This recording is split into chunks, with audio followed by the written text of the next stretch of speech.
What's going on, Bigfoot world? As you can see, we got some better internet. This week, guys, we working with the 5G. So you should be able to see me pretty clear. Going on, everybody. Bobby, Michelle, Fred. Guys, it's been a great week. Everything I said on my last video I was going to accomplish, guys, it was a success. Guys, I don't even know where to start. I guess I'll start with the beginning, guys. I canceled the internet. Started off that slow ass internet that I had. I canceled that, and now I got the new internet. I got 5G, so you guys see everything perfect, everything clear. And now I'll be able to get a hotspot on my phone while I'm up there with this 5G, and I'll be able to go live while I'm up in the mountains, while I'm up in the woods, out wherever I'm at. So that's a plus, guys. I'm ready. The computer, I got the computer. It's a gaming computer, guys. It got 2 tiers of memory. It's still updating. It's still getting itself right. It's getting ready. Man, it's been a good week. It took a lot of money. Trust me, it took a lot of money. I had to dip into my car funds and the help from Mr. Willis. The donation he made this thing happen. So we on the straight and narrow, guys. He got me a night vision. I got the night vision camera. I'm going out this week with it. Get to try it out. I can't wait. I've been playing with it around the house in the dark, and that thing, guys. This camera. There's no possible way Bigfoot going to hide from this camera. There's just no way. In the pitch black dark, I can see like it was daylight. This camera is not a cheap camera whatsoever. If I can find out how to open it, I'll figure it out, guys. Man.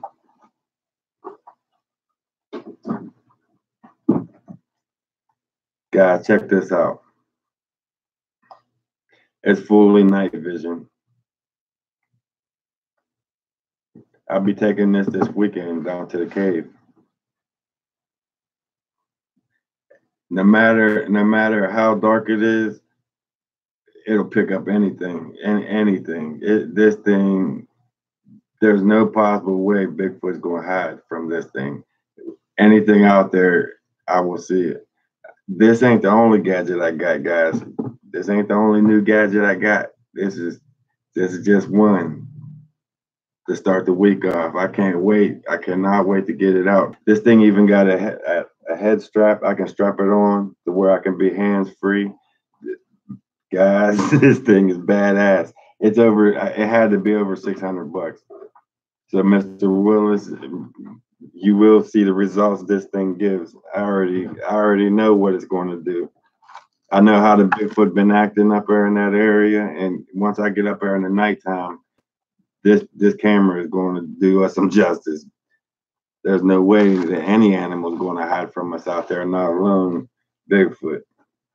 He's been getting real comfortable. Well, that's what I want to talk to you guys about this week. What's going on here? We lagging? We lagging on 5Gs? Can you guys hear me?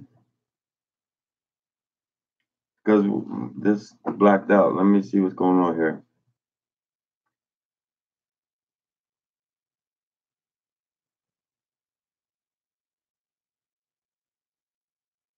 You can hear everything pretty cool? It must be this thing. It's still uploading, so I don't. Man, this computer, guys, it's perfect. And then the laptop. Right now, the laptop that I got. I had Frank, my computer technician, work on it. He cleaned it out for me. He got it all straightened out. So really, the only thing I'm gonna use this laptop for is basically Facebook, answer comments and stuff like that. And the main computer, the monster machine, that's going to be for just for YouTube, for live streaming, just basically for Bigfoot world. This computer is not going any other place but uploading my YouTube and just what I need for the videos. But this computer, it's got 2 tiers of memory. I know I already said that and I already repeated myself. It just I ain't never had something with this much capacity, guys. It's like this is a machine that I ain't used to. I ain't used to this at all. Going on, Bree, Georgia. I see you, Fred. Hey, we're coming up in the world just a little bit. We had a little come up. We got a little come up, but got a long way to go yet. Now the only thing left to do is for us to get out there and get some evidence. Get out there and pound the day, night, hunting's over, so we can go any time of the week. So we ain't got to worry about just one specific going out just on Sundays. That's out the door. I can go Monday, Tuesday, Wednesday. I go 7 days a week. So if my followers want to keep on following me and tracking us out there with them ribbons, I seen how you tracked us back to the camp or campsite back in Bigfoot, and we know that was meant for us. You better, like Fred said, you better stack up on a whole lot of ribbons because you're going to be tracking many miles this year, guys. Many miles. So whoever's following us around, they better eat their Wheaties. They're going to need it messing with us this year. Because we ain't just going to be going onto that mountain that they seem to know. It seems like everywhere we go, guys, something happens. Like the cave, we went to the cave. We got a lot of activity from the cave. We had rocks thrown at us. They were trying to keep us from finding that hole. And they was pretty much putting themselves out in the open to keep us from finding that hole. And that video was exciting. They stood up the front and then they left the top open so they can still keep coming in and out. So me and Fred decided to go down in from the top, and that's when they decided to seal up the top. But there's still an opening that they didn't seal, guys. And we'll be going back in there. We'll be going back in there. Definitely. Can I see you on there? And we already talked about that, Can, whatever. I'm gonna make up a nickname for you, just so I ain't gotta pronounce your name. You're the only white girl I know with a foreign name. But yeah, definitely, we got some plans already set up. We got some things set up. My fault, guys. I was reading the comments, but I'm not used to this picture. It's 5Gs. I'm totally against the 5Gs because they say it jacks up your body, messes with your body. But I had to get the best, guys. When it comes to up there in the mountain and no signal, I had to get the best. I can get a hotspot on my phone. We can go up there and go live and film and record all. We can do a lot. There's a lot that I can now that I got what I need, the equipment that I need. The only thing left to do is to get out there and get it done. And Fred, you need to get your shit done and over with. Get that house arrest done and over with, because there's going to be a year. I think this year going to be our year. I think we're going to have a good year. And that's another thing I want to talk about. These past couple of months, I noticed some changes in Bigfoot land. When it comes to them Bigfoot, they're acting totally different around us. And it just recently just changed. We've been messing with that tribe for like, I want to say 4 years, 5 years tops. We've been messing with the same tribe. We're familiar with what they look like, pretty much how many there is around about. We're not exactly sure, but from the photos that we've got and the running and encounters, there's a good 15 in this group. What's going on, Mom? Good to see you made it. Steve, I see you on there. But this tribe, there's about 15 in this tribe in this area in Bigfoot land. They've been hanging out there between that mountain and down in the bottom, down toward Betty Knox. They've been hanging there and they stay there pretty much the whole time that we've been going in and out. But it's like the first 3 or 4 years that we've been going in there. When we go in, you'll hear him tree knock, and you'll hear him push away. You'll hear him crashing, just going away from us. For the longest time, they just ran away. A few times in between, we got lucky and caught maybe one off guard, and then they had to lay low and hide. They didn't get a chance to run off, and we caught him messing up. But lately, these past couple of months of going up there, something changed. Something changed.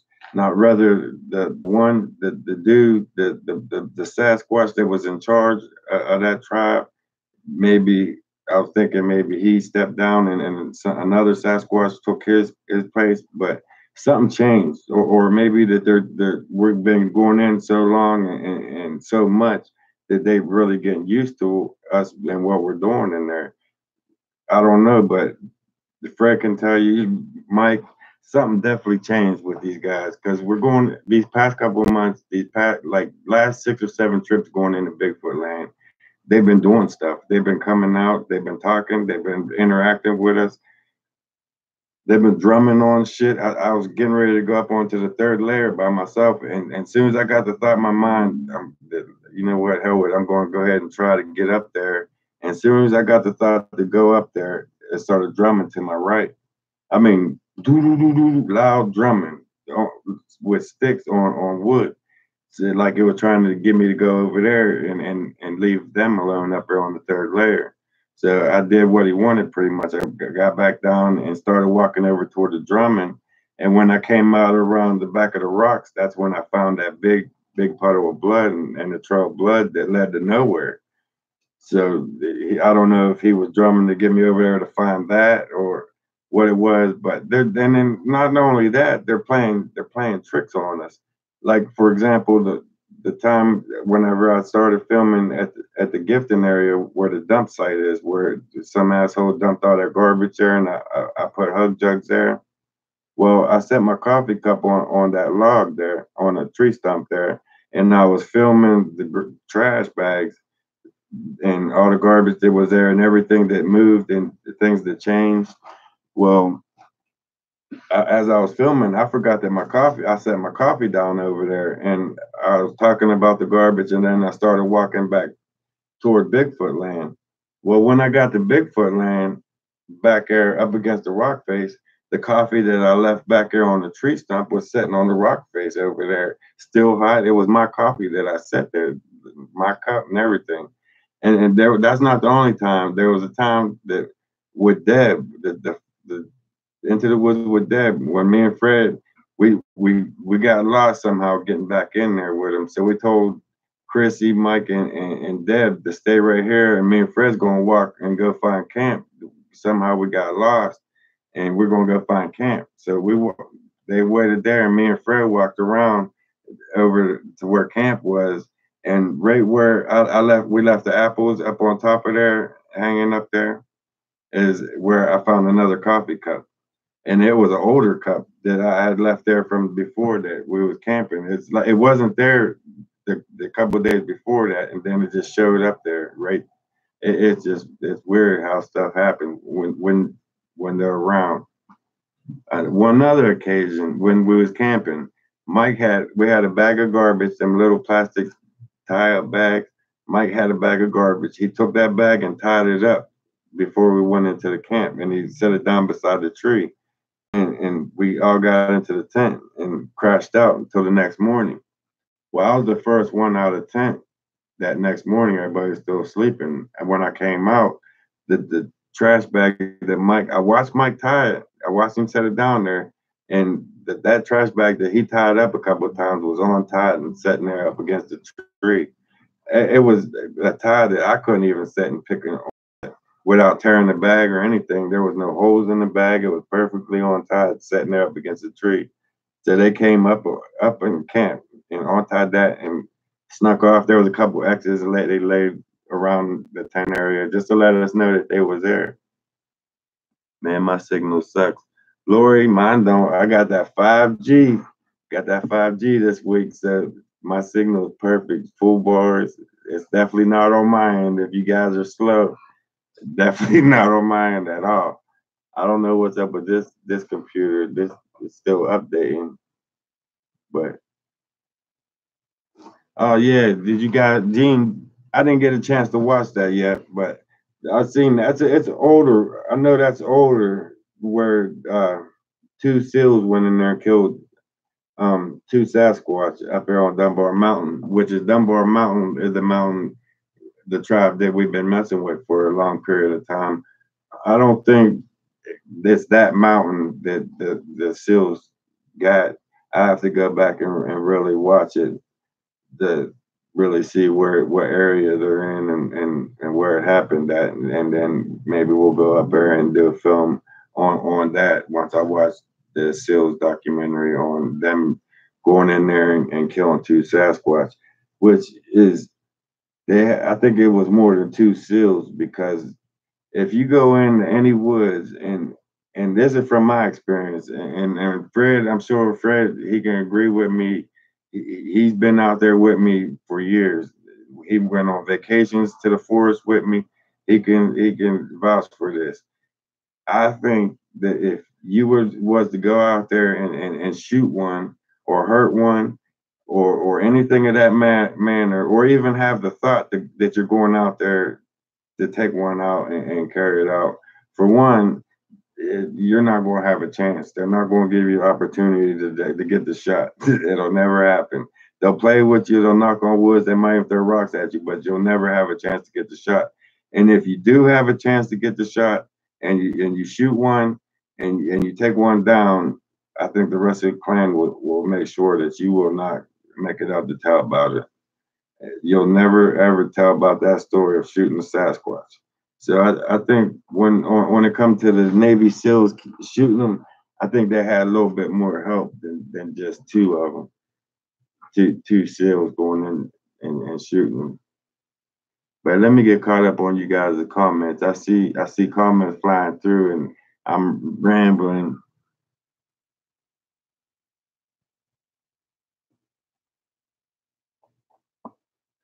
Good signal.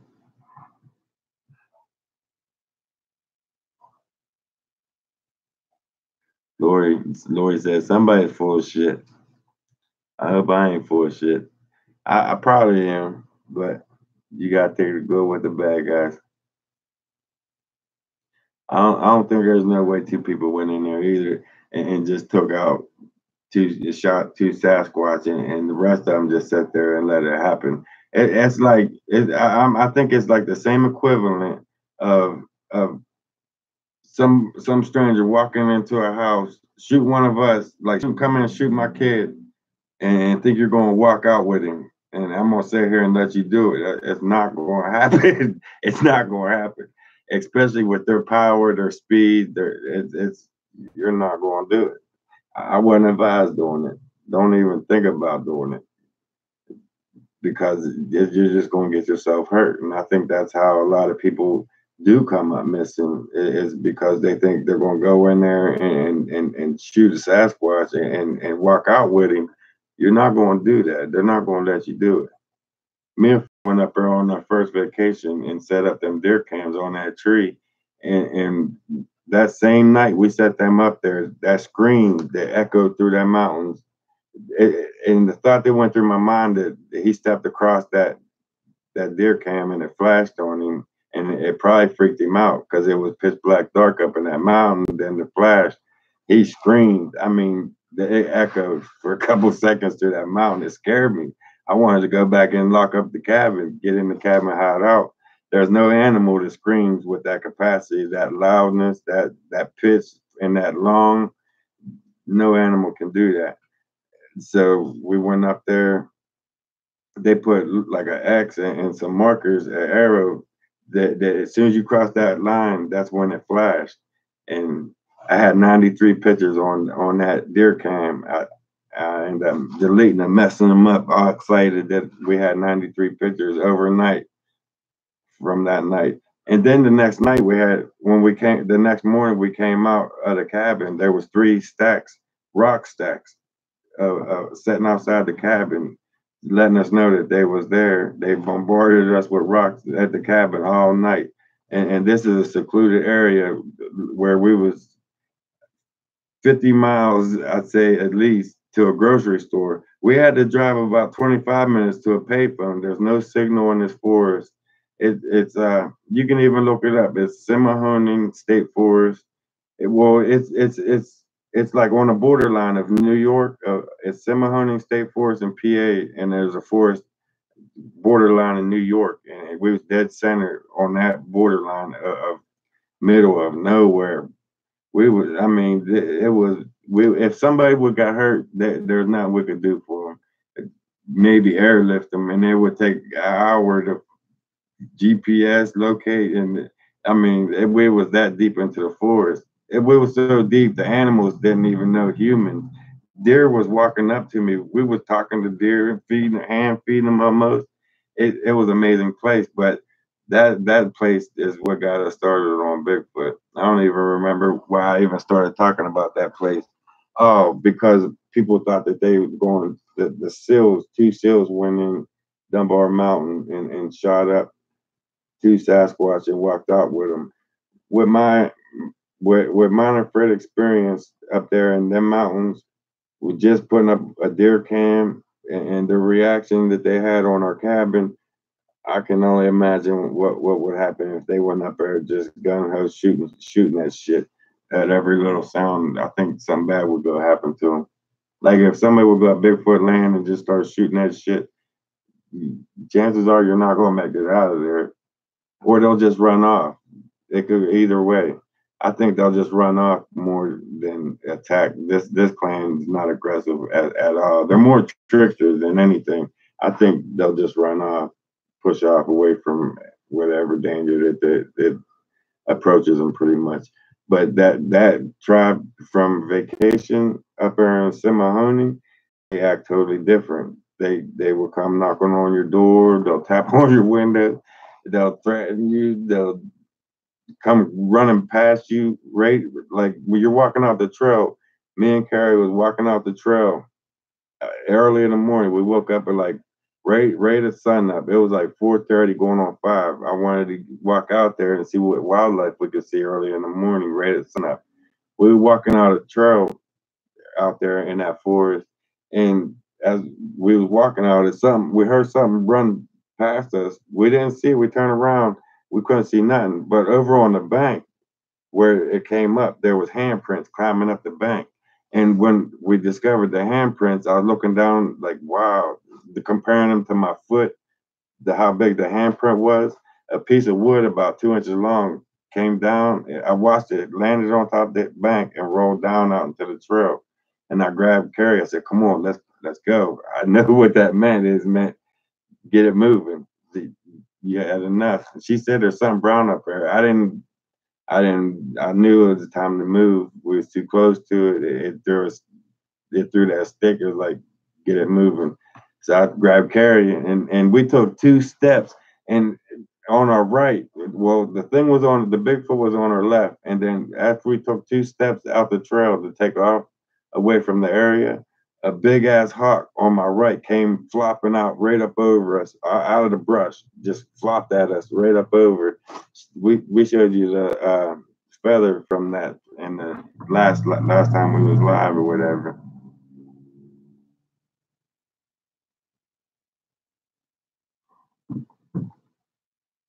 Fight or flight, yeah.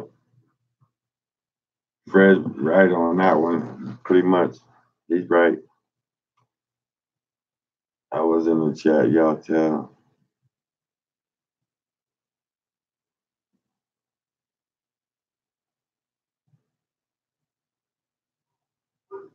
I see you, Lori, and I probably agree with you.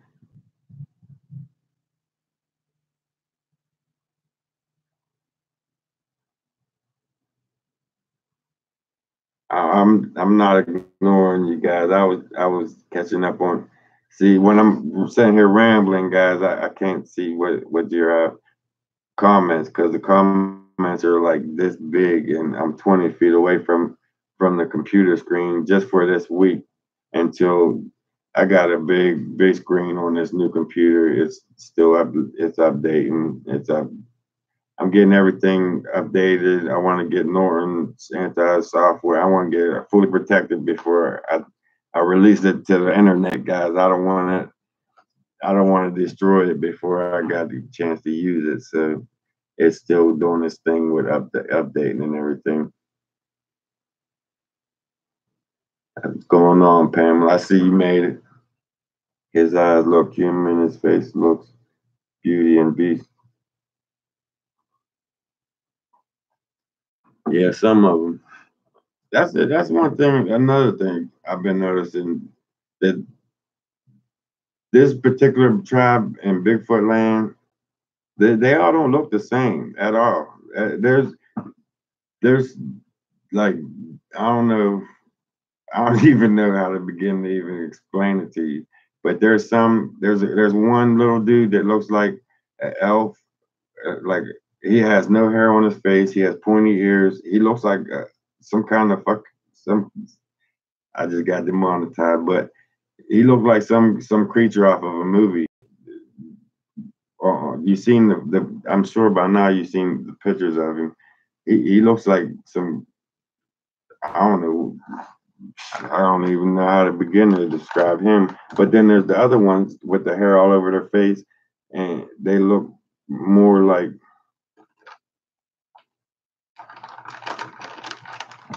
I'm trying to think of like the best way to describe. There's like three different kind that I've seen out here. There's ones, the bigger ones, that's full hair that's covered even on their face, except for like up above their nose, around their eyes is all bare, pretty much black. And like us, how we have the beard that comes down around, even the females got the same beard, and they're covered with black hair. And then the reddish ones, and in the same tribe, there's a tall, like 9 foot lengthy reddish one that's in that tribe.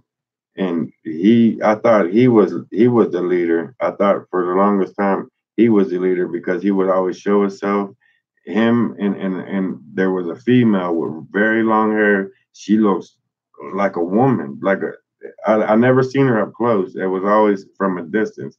But the last time I seen him and her, she was sitting down behind him up against a rock face, and she looked like a naked woman with red hair, but you could see skin through the red hair, and he was standing out in front of her, looking down over the bank, like that was the way he was going to go, and we was to the right of him, and he kept looking down over, and he would look back over at us. For the longest time, I thought he was the leader, but it turned out that there's one up there with 21-inch footprint. I haven't run into him yet. I don't want to see him. I think I'm pretty sure that one is the leader. He don't come out in the daytime. I've never seen him. I never ran into him, and I don't want to. But he's up there, and he's in that tribe. I'm pretty sure that one is the leader. I thought the red tall one was, but he's more of a trickster, and he's not as big as the big black one. There's some big ones up there. There's three different kinds, and it seemed like they're not of the same family. It's like the one with the pointy ears, he come strangling along, and they took him in or something because he don't look nothing like the female that's all big and hairy. And then the male, he's tall, red, and lengthy, and he's totally different looking from. They're different looking. They're like us pretty much, and that's the best way to put it. They're when it comes to looks, we all look different, and they look different. Everyone in that tribe, there's none of them in that tribe that I've seen that look like the same, that or had the same features. There's something about them that's totally, completely different. The body shape on one is totally different from the other ones.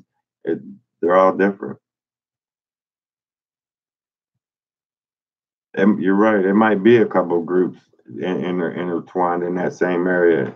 That could be the case, but I'm seeing different ones, and it seemed like they're in the same group because they're all right there on that side of the mountain. I, if they ain't up the top, by the time we make it down to the bottom and back up around, we'll run into them one way or the other. So they're like at one of the three places. They're up Bigfoot land, they're down at the ravine, or they're over on the other side at the maze. One of the three places. And it seemed like if we start at one and work our way across, we'll run into them somewhere along the way.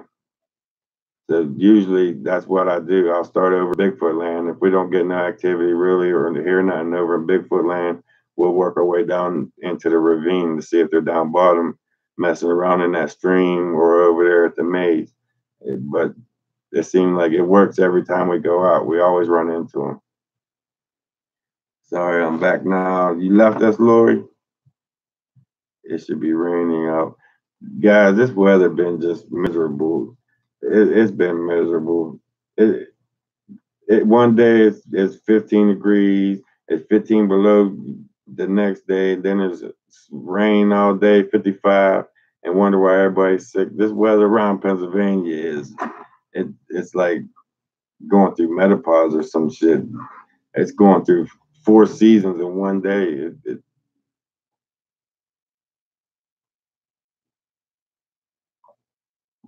Heather, we good. Everybody good to see. Good to see you made it on there. Karen, Brown Door.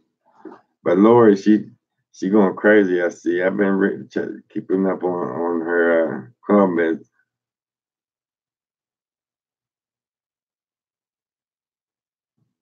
Pamela, I didn't. My fault. You might have to send it again or send me a message on my phone, Pamela. I didn't see it because I was probably rambling or talking shit. It's hard to tell. Oh, you got booted? Who booted Lori? Lori, you was talking. You must have been talking trash, and YouTube booted you. Give you a timeout, 30-second timeout. Oh, Lori, but good to see you made it back. It wouldn't be a live stream without you, Lori. Fan, James, what's going on, James? We're moving up in the world. We got this internet. Oh, I still got the bugler problem. I ain't fixed that problem yet, but hey, one thing at a time, guys. One thing at a time. No, it ain't okay, Pamela. Message. I didn't get the message. Message me. You got my phone message. You're on there. Message me. I missed that.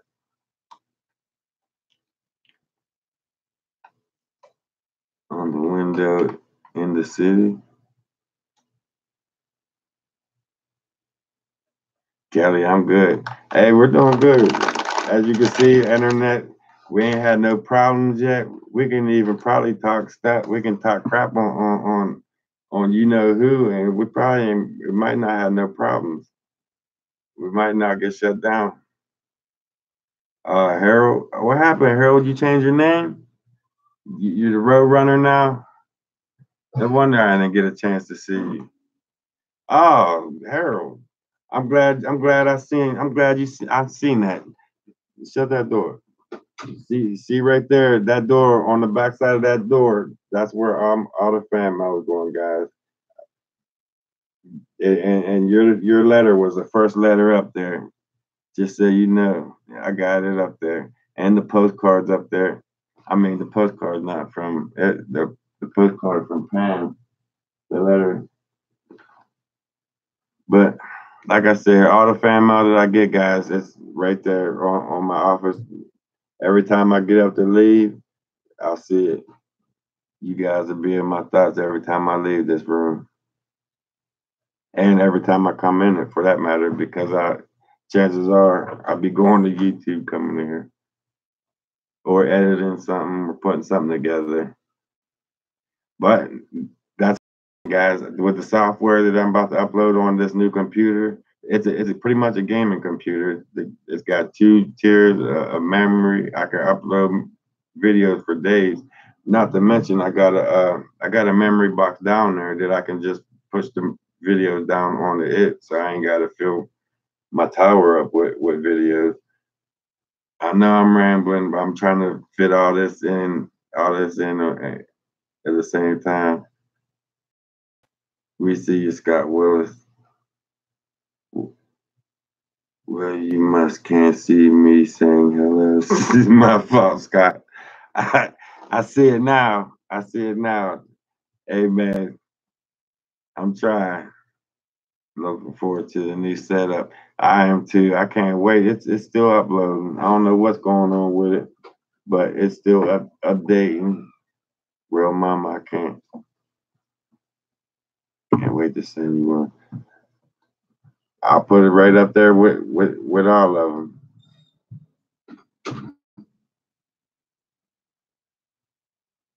You can do it, Brown Door.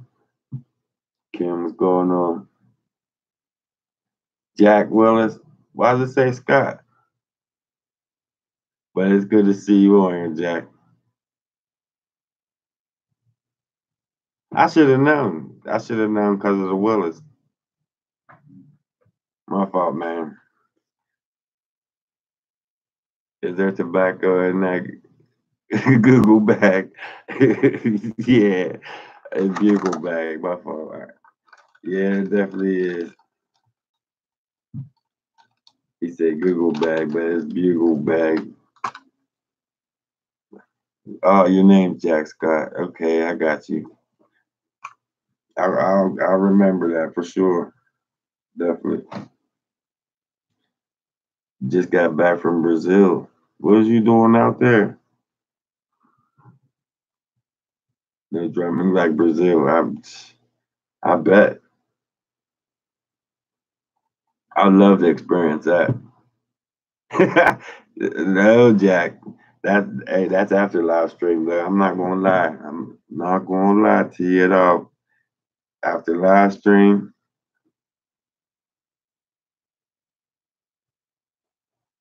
okay, Mary. I see you finally made it. Well, you probably was on there. Oh damn. You heard that, guys. The first of 50 updates are installed, so we'll be ready.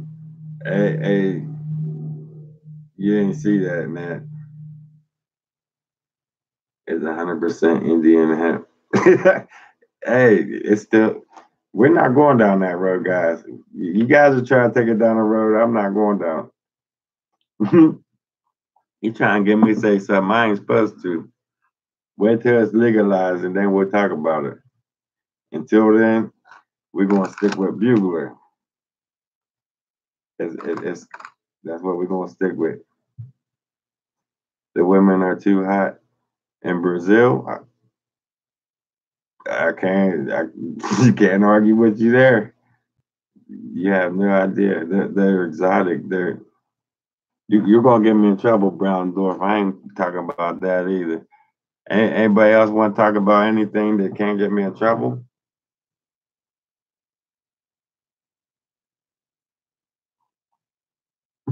Right? It will be eventually, and when it does, you're going to see some activity, guys. I told you I didn't want to go down that road, but I'll just tell you this much. When you go out into a forest and you're out there and you're getting a little bit of activity, you're getting little tree knocks and maybe rocks here and there, sit down and smoke a couple and watch what happens around you. I don't know if it's the smell or what it is or what they're attracted, but there's not a time that will not. If you know that they're around, sit down and light up and watch what happens.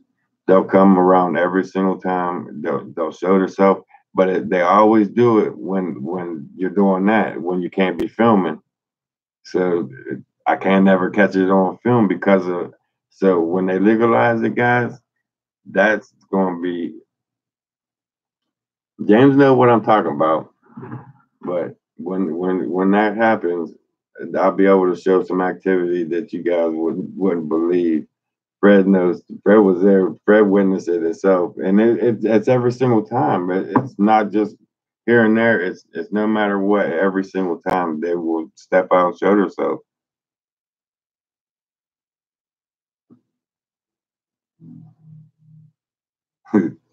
Okay, Nick. I'm glad to see you on. I ain't seen you in a while. The white Bigfoot. That I ain't seen him. That's the only time I've ever seen him was just that one time.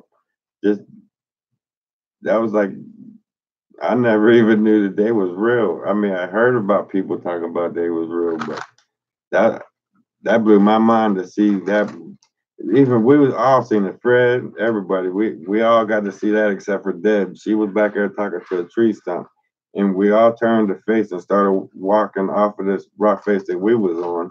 And then the next rock face over. As soon as I made eye contact with it, it was sitting on its ass. It was sitting there watching us, and it had its hands on his lap. And what amazed me was as soon as I made eye contact, was the second he stood up without using his hands stayed on his lap. He stood up and blurred, and he ran to the rock face that he was on. He ran to the end of it. He jumped about 20 feet over to another rock face and ran down the side of that rock face and ran off and then hollered. It sounded like a man, like, ah, like he stumped his toe. And then he started throwing rocks at us, just crashing through the trees. That footage was amazing. It was Into the Woods with Deb, the part one. That was our first sighting of that white one, and the blurred, how fast it moved. 2 seconds, it cleared good 50 yards. It blew my mind. It was so that it was like on. I was there's no animal that can just blur your vision of it. The only thing I could really make out was like his shoulders, arm as it was blurring across. It was that that's the only time I've ever seen that white one. I didn't even know he was a part of that tribe, or even if he is. He's probably one of them because he is white. He just stays. He comes out at night and he stays hidden during the daylight. He stays up on top of them rock faces during the daylight, and we just happened to be at the right place at the right time and caught him slipping. And he had to move from the spot that he was in. And what? Talking to a tree stump. I'm glad you said that too, real mom. I'm gonna put my cigarette down. That's something I've been I was working on. Where is it? I was just telling Nova about it. That guys, remember the trick with this camera I was doing with the tree stump? I was going up into Bigfoot land. I turned this camera on, and I would set the camera down on the tree stump and walk away. All right, the first time I did that, you see on the shadow of the tree in front that I was filming out there, some you could see the big shadow come up behind the camera. All right, and then about 2 minutes into that video, you'll see a finger go up in front of it, and then and that was it. Like you could see the shadow moving away. It walks away from it, and then that was it. That was the first time I tried that. So I said, man, they're playing with the camera. Let me try it again. So the last I tried to pull something slick.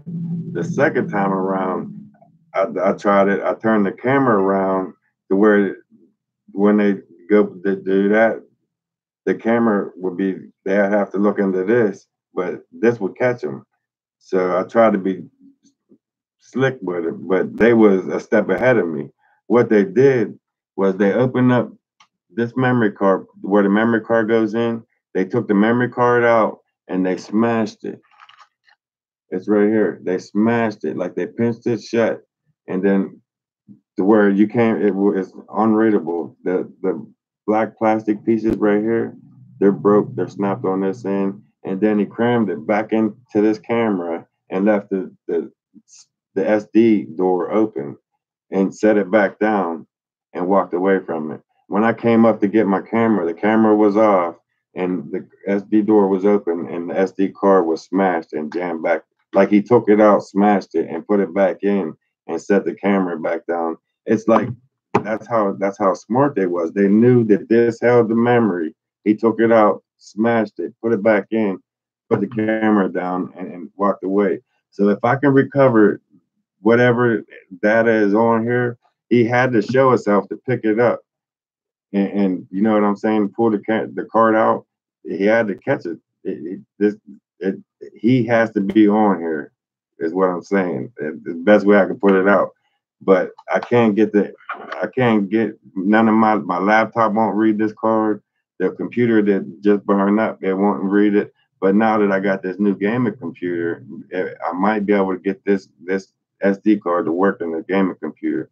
I'm trying. I'm going to try it once I get everything fixed because it's not smashed to where it can't be read. It's just this piece right here, this piece of plastic on this end right here, it snapped, and the whole thing, the button where it goes lock, is smashed. I know you guys can't see that, but it's smashed down the side. I might be able to somehow try to get this information onto this gaming computer, and then we got him. But that's like a far shot in between. But just the activity that what he did to this camera alone shows their intelligence. Of he knew that it was on. He knew that it was recording. He knew that he had to take that card out and destroy it to get him off of it. So I couldn't catch him. That's intelligence. That's the only thing it could be. So I can't use that camera. It's down. I'm down to one camera on that one. Well, actually, I'm not. I'm still at two. I lost that one, but I got the night vision camera and I got the other one that I've been using. So we're pretty straight.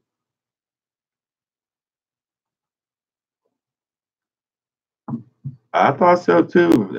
On that one, I thought that same Gene, that somebody else was up there messing around because of the ribbon that's going through. So it's evident somebody is up there messing around. But if it was a human, wouldn't they take that camera?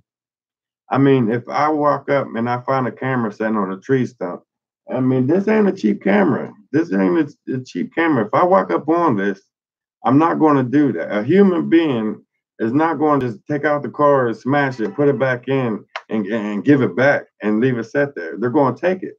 You understand what I'm saying? A human being is going to take this camera. It's not cheap. He could take it and sell it, make a couple of dollars, or even use it for himself. He's going to take it if it was a person. So I kind of knocked that one. I don't think it was a person that did that. I mean, I agree with you. There is somebody that's going up there because they're marking the trail. From that dirt road, once we leave that dirt road that goes back to the Bigfoot land, they got ribbons from the road all the way back to where we camp, where we set up our tent. And then it ends right there. It don't go no further past that. The ribbons end right where our tent is. And there's an X lane where our tent is. So they got it mapped out to come back in and catch us on that property.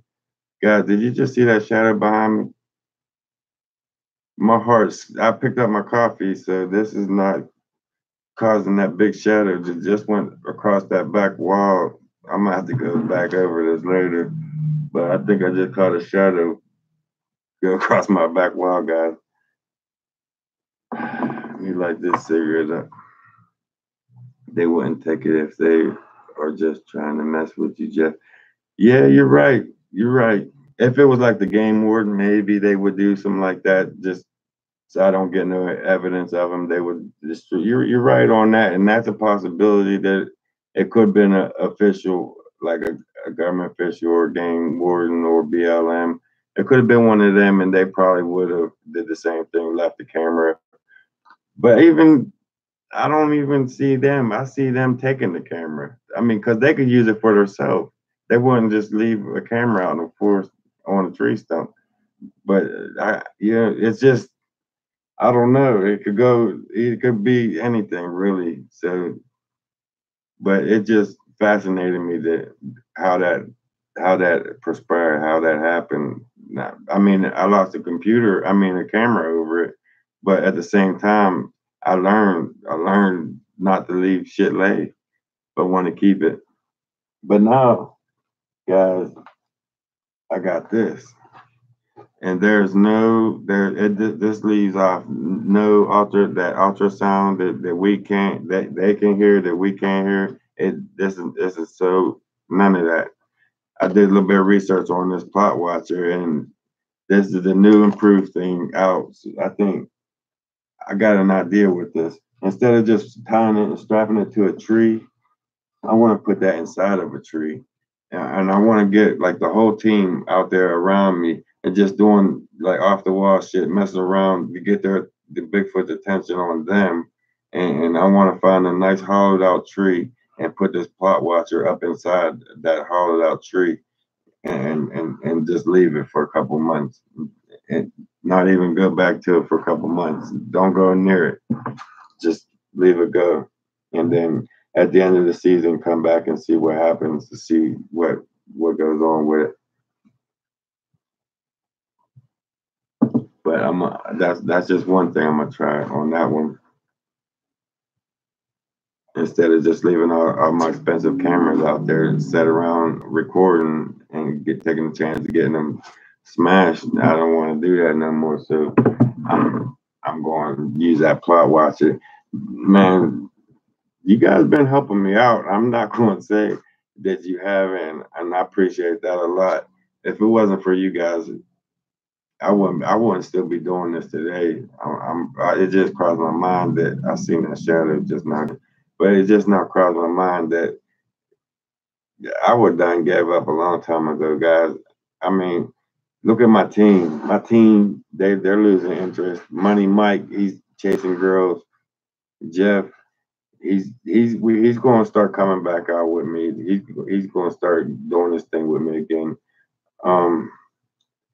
Fred, he I can see he's kind of losing interest.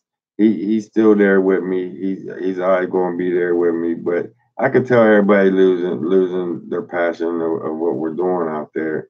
And I think this year we're going to change it up a little bit and do a couple things that we normally don't do out there. Try different things, change it up on them, trick them, and to give us some things to do so we ain't getting burned out with doing the same repetitive thing over and over again, going out there doing the same thing over. This I know it's getting tired on them, and they're getting tired of walking all these miles, and it seemed like for nothing, but it really ain't for nothing. But to them, it seemed like it's nothing. So this year, I got some plans. I'm going to hit it at a different angle on a couple of different things. I know where they're at. I know how to find them. It's just what I want to do to get them to come out to us. A couple of different things. And while I'm on that subject, guys, I got a gift for them that I'm going to take. My next trip out to Bigfoot land, I got a gift for them. And this is it's an Indian tribal instrument. It's a rain stick. It's a real Indian rain stick. I paid a lot of money for this thing. It was like $60. It's an Indian rain stick. I'm gonna take out to the woods and I'm gonna give to them and see if they take it. I'm not gonna put no cameras on it. I'm gonna take it up to the third layer and leave it set and give to them just like a gift, because them stuffed animals, as you notice, them stuffed animals are along my trail going back into Bigfoot land. The first one is that deer sitting up in that tree, and then a couple more feet they got that stuffed animal of a dog sitting there or something like that. I think they're leaving them gifts for me to find as I'm going back through there. I'm almost for sure that they're leaving them gifts for me. So I'm going to take this here. It's going to be hard for you guys to see it, but it's a real Indian rain stick. You're not going to be able to read that. But when you turn it upside down,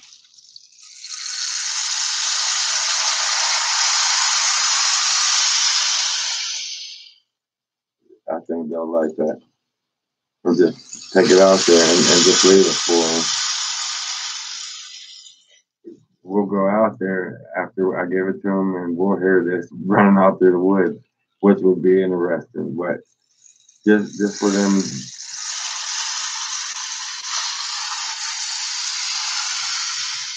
I thought it was cool. I don't know what's inside of it that makes the noise, but it's a real Indian rain stick, and I'm gonna take it out there my next trip out and give it to them and see if they take it, see if they like it, and see if they leave me anything in return for it. That's just like one of the few things that I'm going to try on approaching them, getting better acquainted with them, because they're starting to come around. I don't know if they changed. They're starting to come out. They're not running off no more. I don't know if the leader is getting comfortable around me and he's letting everybody hang out, or they changed leaders and I don't know what's going on. Something changed there, something shifted there to where they're not running and they're doing tricks on us, or they're making sounds, or they're playing with us, they're interacting with us. So I definitely want to take that rain stick and give it to them as a gift to them. along with the peanut butter and apples I got put up there. I got some stuff for them. You and me both would have a blast up there with Jeff hunting Bigfoot. Hey, you guys, like I told you guys many times before, anytime you guys want to come out there, one of our spots where we go and get some of the interactions that we experience, some of the things that we experience out there, you guys are more than welcome. As long as you don't think that I'm a witch hunter out to kill no witches, because I'm not. I'm just a person going out to the forest, enjoying the things that's out there. Hey Jeff, you should put up a camera up at the top of the cave where that road was. Well, all right, we can talk about that because it could be any day. It's not going to be just Sunday. But on that cave, that's the only entrance left to that whole shaft. All the rest of the entrance is cut off. So I'm going back there with the night vision, and I'm going through that whole system. I'm from one end to the other. I'm going through the whole system with the night vision, and I want to see if I'm pretty sure since they sealed off that two holes up top, they pushed everything down to the bottom, and they're using that tree. There's a tree going down into that big crevice, that big cave in, and I think they're using the tree to get in and out because there's fresh scrape marks on that tree.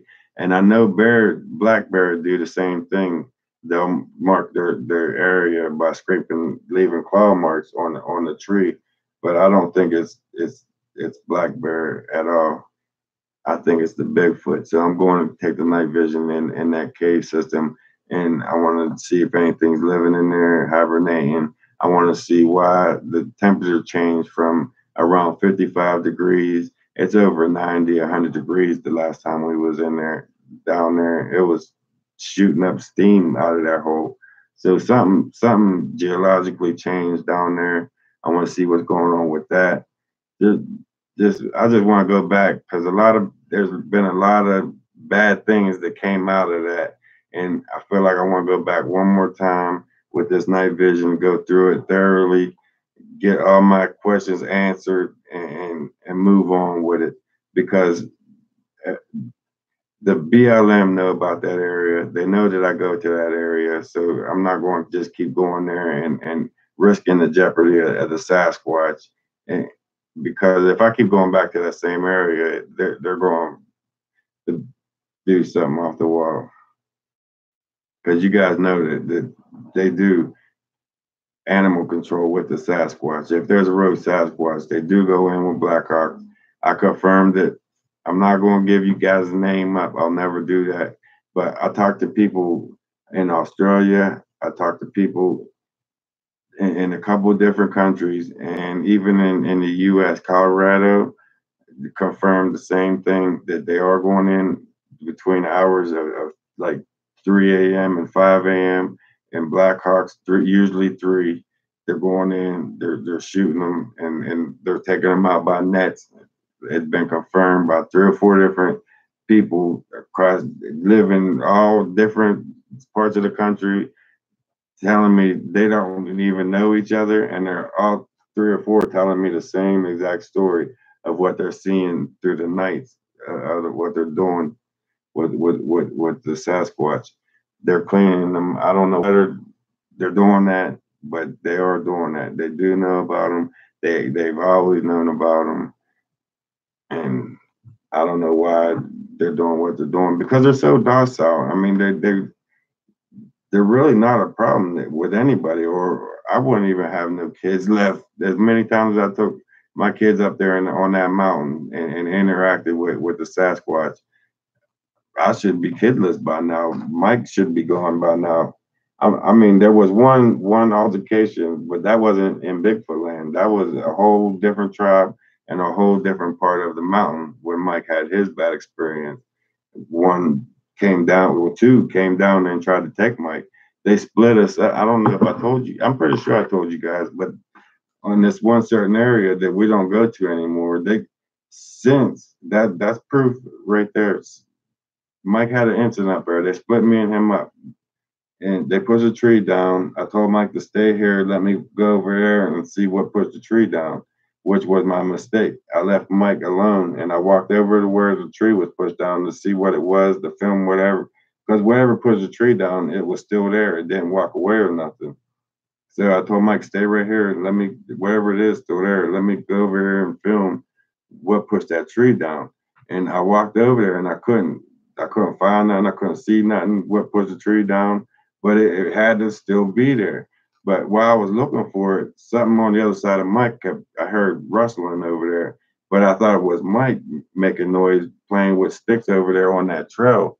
And so I didn't pay no mind at first. So I kept looking and filming where the tree was pushed down for what pushed it over. And then I looked over, I heard some cracking up there, and I looked over, I seen Mike sitting there and he was watching me. So I knew it wasn't Mike wasn't making that noise. I could see he was just standing there watching me. So I started walking back toward Mike, and that's when I noticed that there was two coming down. They wasn't really running, they was like fast walking toward Mike, coming down. I said, Mike, get down. That's for you. Get down. And when I said that, I was running toward Mike. They stopped and cut to the left and walked away. And like they could have, there was nothing I could have did to stop that. If they wanted to come down and grab Mike, they could have took him. And all I could have did was sit there and watched him.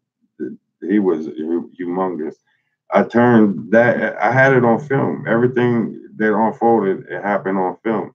I turned that footage over to BFRO and I gave him the location that it happened in. I explained to him detail step by step how it happened, what happened, what how everything occurred, and then they're gonna respond to me with my footage and told me a bear was throwing rocks at us. A bear was coming down to take Mike pretty much, and you could clearly see it was a big 4 foot wide Sasquatch cut off to the left, walk away, and walk off. And they was bold enough to tell me that it was a bear, two bears coming down on 2 feet and cut off and walked off. It blew my mind. Ever since then, I lost all respect for anybody that has like BFRO association, WBF, anything that got the tag association is associated by something that's funded by somebody else. I don't trust them, and I never will from that point on. And after that event, me and Mike went back up there like a year later just to check the area out to see if there's anything going on up there. We went back up there, the same spot where it happened. They cut all the forest down and left it lay. They left all the trees lay on the ground. They cut them and left them lay. The whole, I said, good 100 acres, easy, just laid down, cut and left lay, and that was it. They didn't take none of the lumber. They just cut the trees down, and that was it. Like that was their way to fix that problem, that issue. But they definitely they covered it up. They cut the forest down, which all they had to do was what they did and say it was just bare and left it at that. They didn't have to go up there and destroy that whole forest just because of what happened with that incident. But I told them they seen that it was coming down after Mike, and they was realizing that there was possible chances they was going to take Mike. So they to prevent that from happening again, they cut the forest down and pushed them back deeper and closer in the Ohio Powell. So in order to catch up with them, you have to start on the other side of the mountain over on the Ohio Powell side and come in because it's just BLM, building land management, game wardens, they all know about them. The BFRO associations, leave them alone. Because they will sabotage your channel if you got any kind of Bigfoot evidence whatsoever. I had good 300-400 videos on my last channel of some real good solid. I had Bigfoot in a hole. I had, when we first found the maze, me and Fred, we had a pine cone throw out at Fred's face, and I'm behind Fred filming. Pine cone flew out of the maze out at Fred. I had so much evidence of Sasquatch. They destroyed my whole channel. They fried 2 computers, the computer that was on this desk and her computer. they fried them both at the same time. I mean, it was all bad. I had to start all over again, and and that's another thing that's got these guys, my team, Fred, Mike, discouraged, is because of all the knockdowns that we've been going through over the last couple of years. Every time we get close to something, or we get ahead on where we're at, something knocks us down, or something fries on my computer, and I got to spend $1,000 to get that fixed, or they just mess up my whole spot or where we go to. It's always something. It seems like when it comes to researching Sasquatch, there's always flaws. Like they're throwing in wrenches, the monk shit. Monk, I'm trying so hard not to cuss when I'm talking about them, but you just gotta take the good with the bad and just keep moving on with it. I understand that, and that's what I'm gonna keep doing. But I gotta get Fred, King Joker on there, and Money Mike, get them back into the mood, because I can tell they're discouraged from all the things that we had to go through, and we're still going through. Fred lost his whole house. He gave up from that cave. The cave incident alone. I mean, he I don't know if he got zapped and from being inside that cave, it messed up his mind. He was gone for months. He ended up losing his house. He moved in with his mom. He ended up becoming homeless, living under a bridge for a while. Moved him in. I mean, from that cave, when we found that video of hard evidence of rocks being thrown at us, activity inside that cave. What? I can't believe they said that. But Mary, could you block him? He completely sidetracked what I was saying. But ever since we started messing with that cave, bad things been happening, and it's like the BLM are doing their best to seal that thing up. At the same time, if it could go wrong in our lives this past year, it did. 2018 was like the hardest year of taking hits from bailing Fred out. You guys bailed Fred out, came together. We got Fred out of the hole. He ended up getting charged for helping some old guy from getting jumped, and he's the one that got charged out of everybody. And he's still fighting that battle. And that was back in 2016, 2017. And he's still here in 2019, getting ready to go on house arrest for something. It's like you can't win when it comes to what we're doing, and it's discouraging my team. And I need to come somehow get them back, or just move on with it. Keep doing me. I'm not going to stop what I'm doing just because they want me to stop. I enjoy what I do. I enjoy going to the forest. I enjoy looking for Sasquatch. I enjoy getting interactions with them. It's to hear a Sasquatch talk to me is like the greatest thrill in the world. To hear them, the way they talk, they sound like they're deaf, and just to get a rock thrown at me is exciting enough. That alone is enough to get me to go get up the next day and get back out there. But I can't get that kind of drive out of my team because of the beatdowns they've been taking this year. So if you guys, like you guys been seeing me just going out there and just been me pounding the wood, that's why, is because the guys been taking so many beatdowns this year of life and trials and tribulations. They pretty much, you know what I mean, burn out with it. They're tired of taking punches and they don't want to do it no more. But I'm not gonna let them give up. And if they do, I mean, I can't force somebody to enjoy what I do. I'll always be there. I'll never give up what I do, and eventually they'll come back around.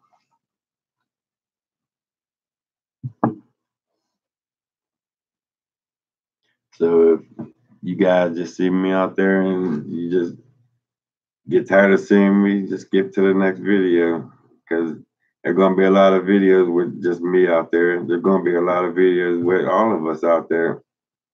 It just depends on how the team is and what the team's going through at that time.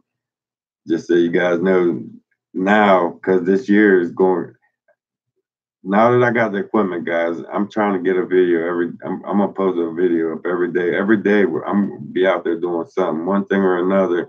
Whether it's over Bigfoot land, down in a ravine, out Sheila's world. This point, this day on, you'll see. Well, I ain't gonna say this day on. Once this computer gets done uploading, my ass will be out there in that mountains getting activity, filming what I could film, using this night vision as much as I can through the night. Let's see what happens this year. I don't know. That's the best I could do with it. That's the best I could do with it. Thank you, Mary. I just seen that. He I ain't even gonna talk about it, but thanks, Mary. Good job. With that, I'm gonna leave that go. I'm gonna quit talking about it because it's like I'm just rambling with it anyways. What you guys want to talk about? I ain't really been out there for like 2 weeks, so I ain't had no kind of interactions yet. Not yet. I ain't been out there. Yeah, they definitely hate the quads. I don't go out there. I mean, I do rock quads, but not up there in that area. And there's quad trails maybe like a half a mile away from where I'm at. So they're used to hearing quads going through there, and I'm pretty sure they don't like it. There was an experience that me and Fred experienced with the quads. We was down in a ravine. It was about 2 years ago with the same tribe that we messed with up in Bigfoot land. Me and Fred was down in the ravine getting ready to. We just got down there. We was getting ready to start filming, and came down on quads on the other side of the river. We came down on one side, they came down in on quads from the other side, and they stopped. I was talking to them maybe 15, 20 minutes. Me and Fred was sitting there talking BS and explaining what we were going to do for that trip and let them know if anything happened where we were going to be at. And then they started the two quads up and they headed up out to the side that we came down on. As soon as I heard the quads up top still running up there. You can ask Fred clear as day, down in the bottom somewhere, down deep in the forest side, where it's nothing but deep hundreds of miles of forest.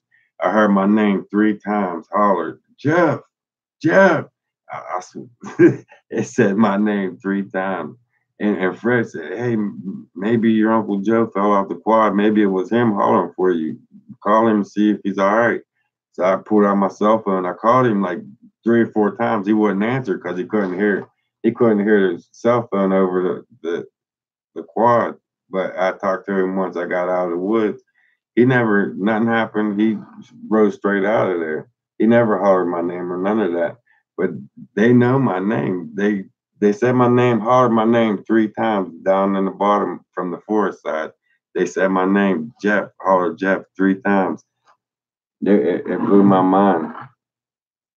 And Fred too. Fred looked at me like, they really said my name. Have you started with the Paranormal YouTube channel yet? Not yet. It's coming with this. I had to take a break with this week. This week really set me back. I had a computer crash on me. My laptop shot. It's full of memory. It wouldn't take no more videos on. So I had to break down. I deleted them. I just my internet that I had, the garbage.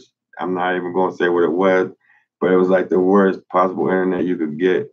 I canceled it. I had to shut off, and I went and spent a little bit of extra money and got the 5G. So now I can go out there and go live up in Bigfoot land or wherever I'm at. I can do live videos and you guys can see me without having to keep going through this freezing like we've been going through. You can see it's a better picture. You could probably see what's going on behind me better than, I mean, we're getting shit together. And now that like the home base is set up finally, I finally got what I need to get everything up to you guys. Now I just pretty much need to get to work.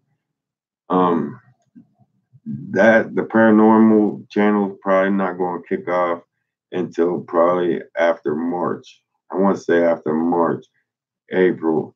That we got something coming up, and we got two things coming up in March. Gettysburg. We're going to do the Gettysburg and on the Paranormal channel, and there's a big seminar coming up on March 16th with Fred. A lot of major speakers. There's speakers with PhDs going to be there talking about Sasquatch and their evidence, and I'm going to go to that and film that seminar.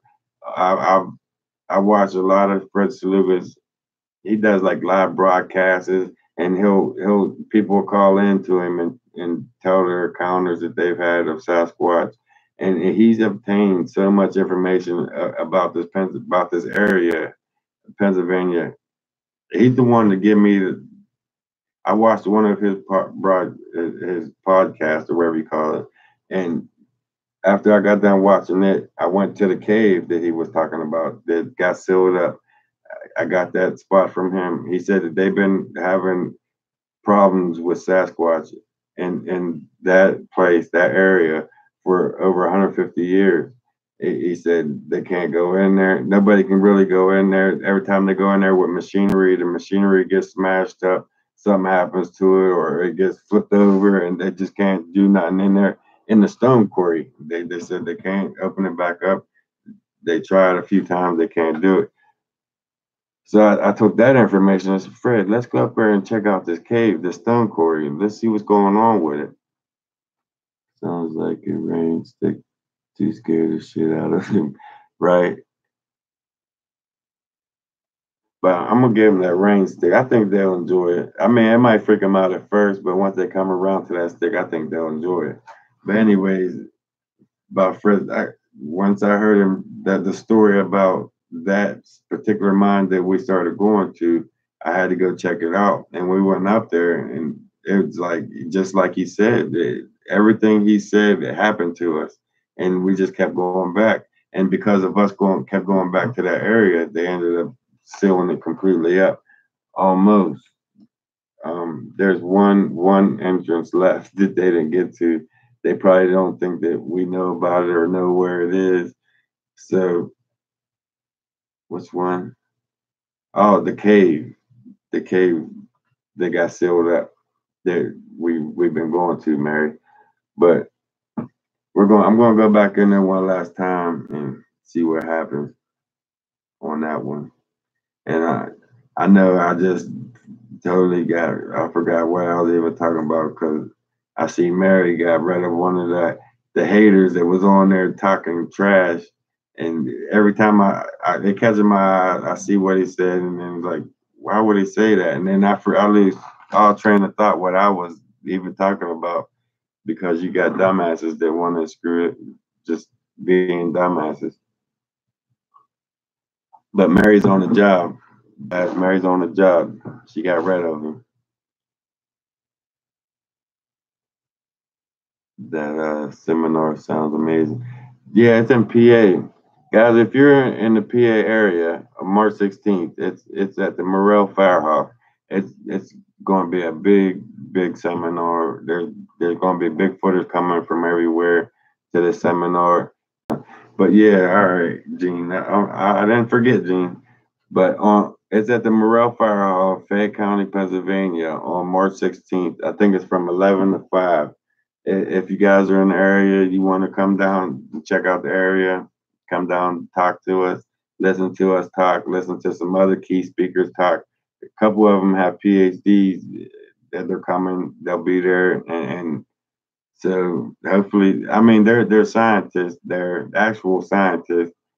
Hopefully, they'll listen to them, and hopefully, something will happen. Hopefully, we can change their minds on the way they think of things, the way they look at the Sasquatch. Maybe they'll quit hiding him so much if they would just come in and hear what we have to say about him, or I don't know.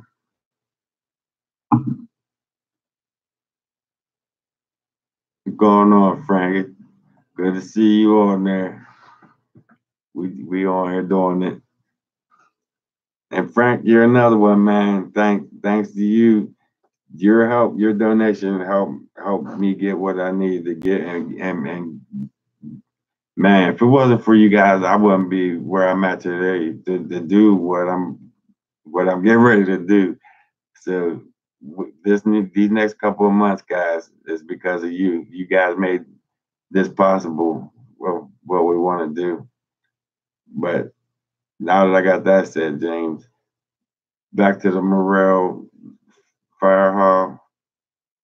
If you guys are in the Fayette County area and you want to check out that seminar and you want to come and BS with us, definitely come and check us out. The whole team will be there. Me, Fred, Monty, Mike, Jeff's going to be there, and probably their girlfriends will all be there. So it's we'll have fun. It'll be interesting. But what's going on here? Are we freezing up, guys? Are you having? Can you hear me? Are we still good? Because I see a couple people saying that I'm freezing. Is that on my end? Is it on their end? Who hates Jesus? What?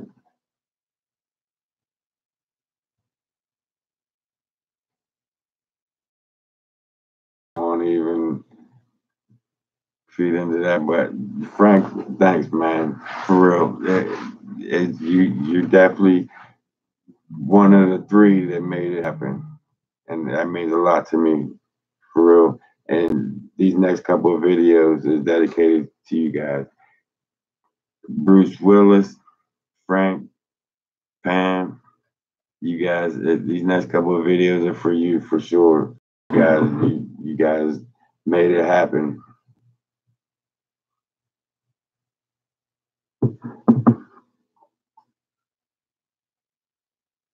So I can't wait. James, I can't wait to get down to Colorado. We talk about at least 3 or 4 times a day, every day. Hey, we're getting close. We're getting ready to go down there. That's I'm excited to hit Colorado. I can't wait to hit the mountains. Them mountains are like totally different from Pennsylvania. We got some forest here. We got some ancient old forest here, but it's like Colorado's a whole nother world. And compared to this world now, where it's two different worlds, two different, whole totally different worlds. You seen Colorado Bigfoot? His structures are just magnificent. The size, the sheer strength it takes to build something like that. He got some amazing stuff. I mean, I can't wait to get out there. I really can. We definitely gonna get out there. Okay, Renee, I see you on there. Yeah, we're going to Jurassic Park for sure, James. Just don't get me killed out there. You're gonna get me killed out there.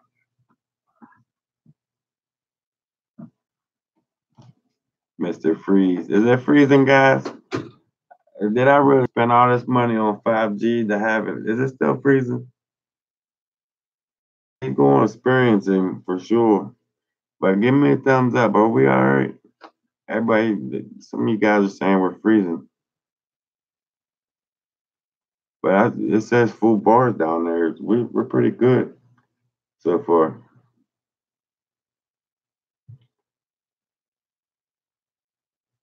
Don't come up here and get attitude sickness.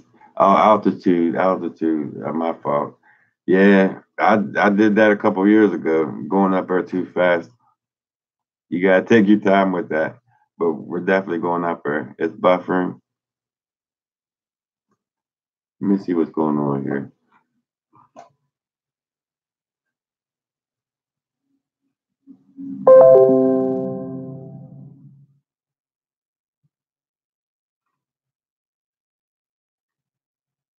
I think I know what it is, guys.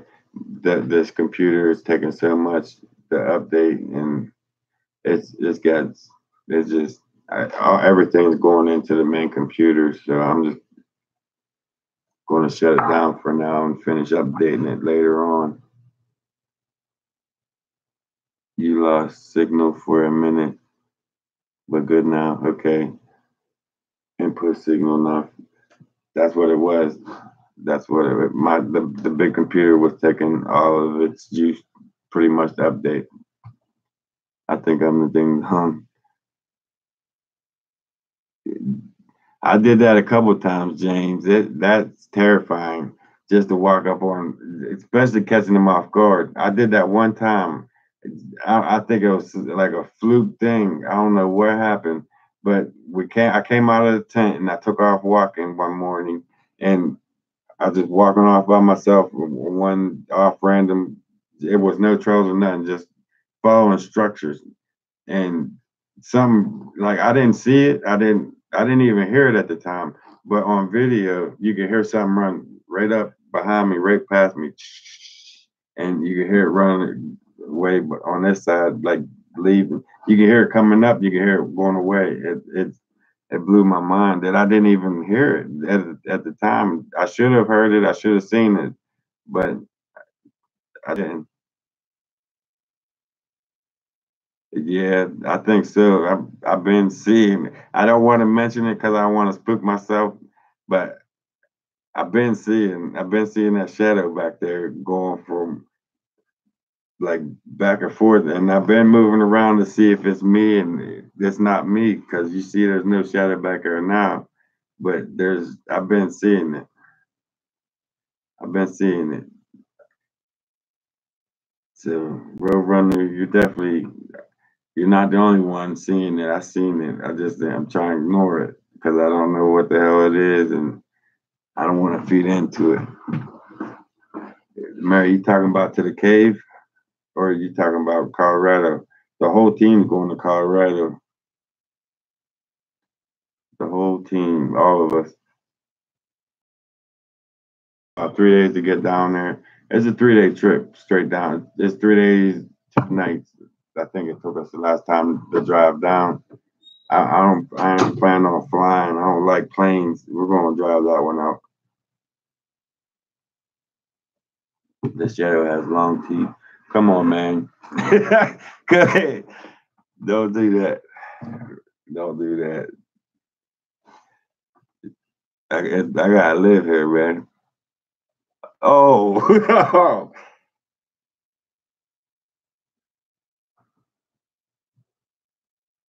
am I the only one seeing this?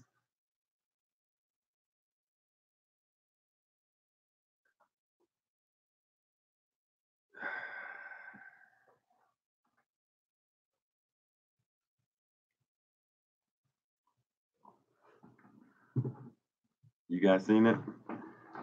Okay.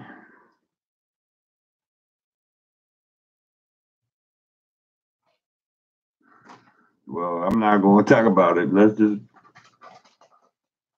talk about something else. Because it's ever since that cave, guys. Ever since that cave, it's I've been just little things. Let me tell you a story to get my mind off of that. Um, in the mornings, every morning I got like this built-in alarm clock. Around 4:30, 5 o'clock, I'm up. I'm wide awake. I'll get up. I'll go out to the kitchen. Well, I'll come into my office, and usually in the morning, first thing I do, I'll turn the computers on and TV on, and then I'll go out to the kitchen and I'll take the well, I'll set the coffee pot the night before, and I'll hit the on button for the coffee, and then I'll take the dogs out back so they can use the bathroom. And then by that time I come in, the coffee's done. I pour a cup of coffee.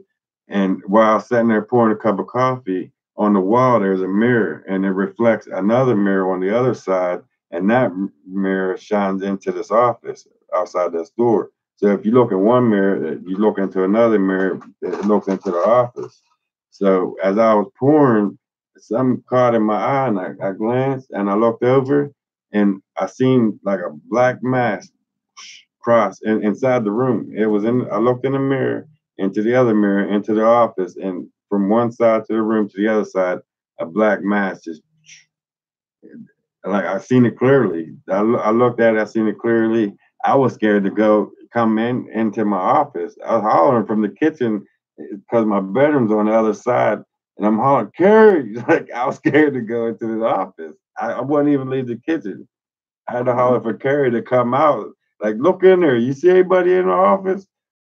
She thought I was losing my mind, but this shit's really going on in this house, and it's been going on ever since the damn cave, and that's why I want to go back, trying to get this thing to go back and stay where he lives, because he don't belong here. I mean, I could tell. I tell like my mom. I tell my mom. I tell my grand, my uncle. Nobody want to believe me. And no matter who I tell, nobody believe me that this house is haunted.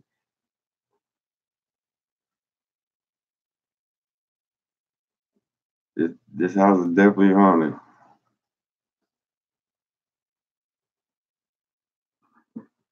I'm trying to read you guys a comment. Guys, I got the screen I can see behind me, so I definitely. That's why I told that story that when I was in that definitely happened.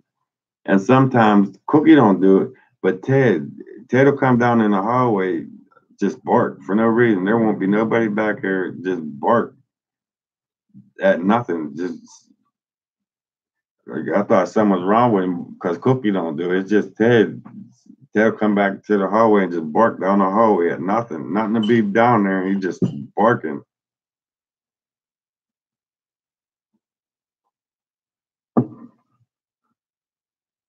It's definitely doing something. Yeah, it's definitely reaching out, and I'm trying to ignore it. But I need to find a way to get rid of it to stop this because it's like a bad, bad thing's been occurring ever since the cave. Just have your invisible buddy in PA. I'm not trying to do that. Definitely see things. Animals, yeah, animals definitely. I believe in that. He's seeing something down there that we ain't, but he'll just sit down there and bark down the hallway and there won't be nobody back there. For 10, 15 minutes at a time, he'll do it. And it gets annoying to hear him keep barking. Like, Ted, go lay down somewhere if that hearing this shit.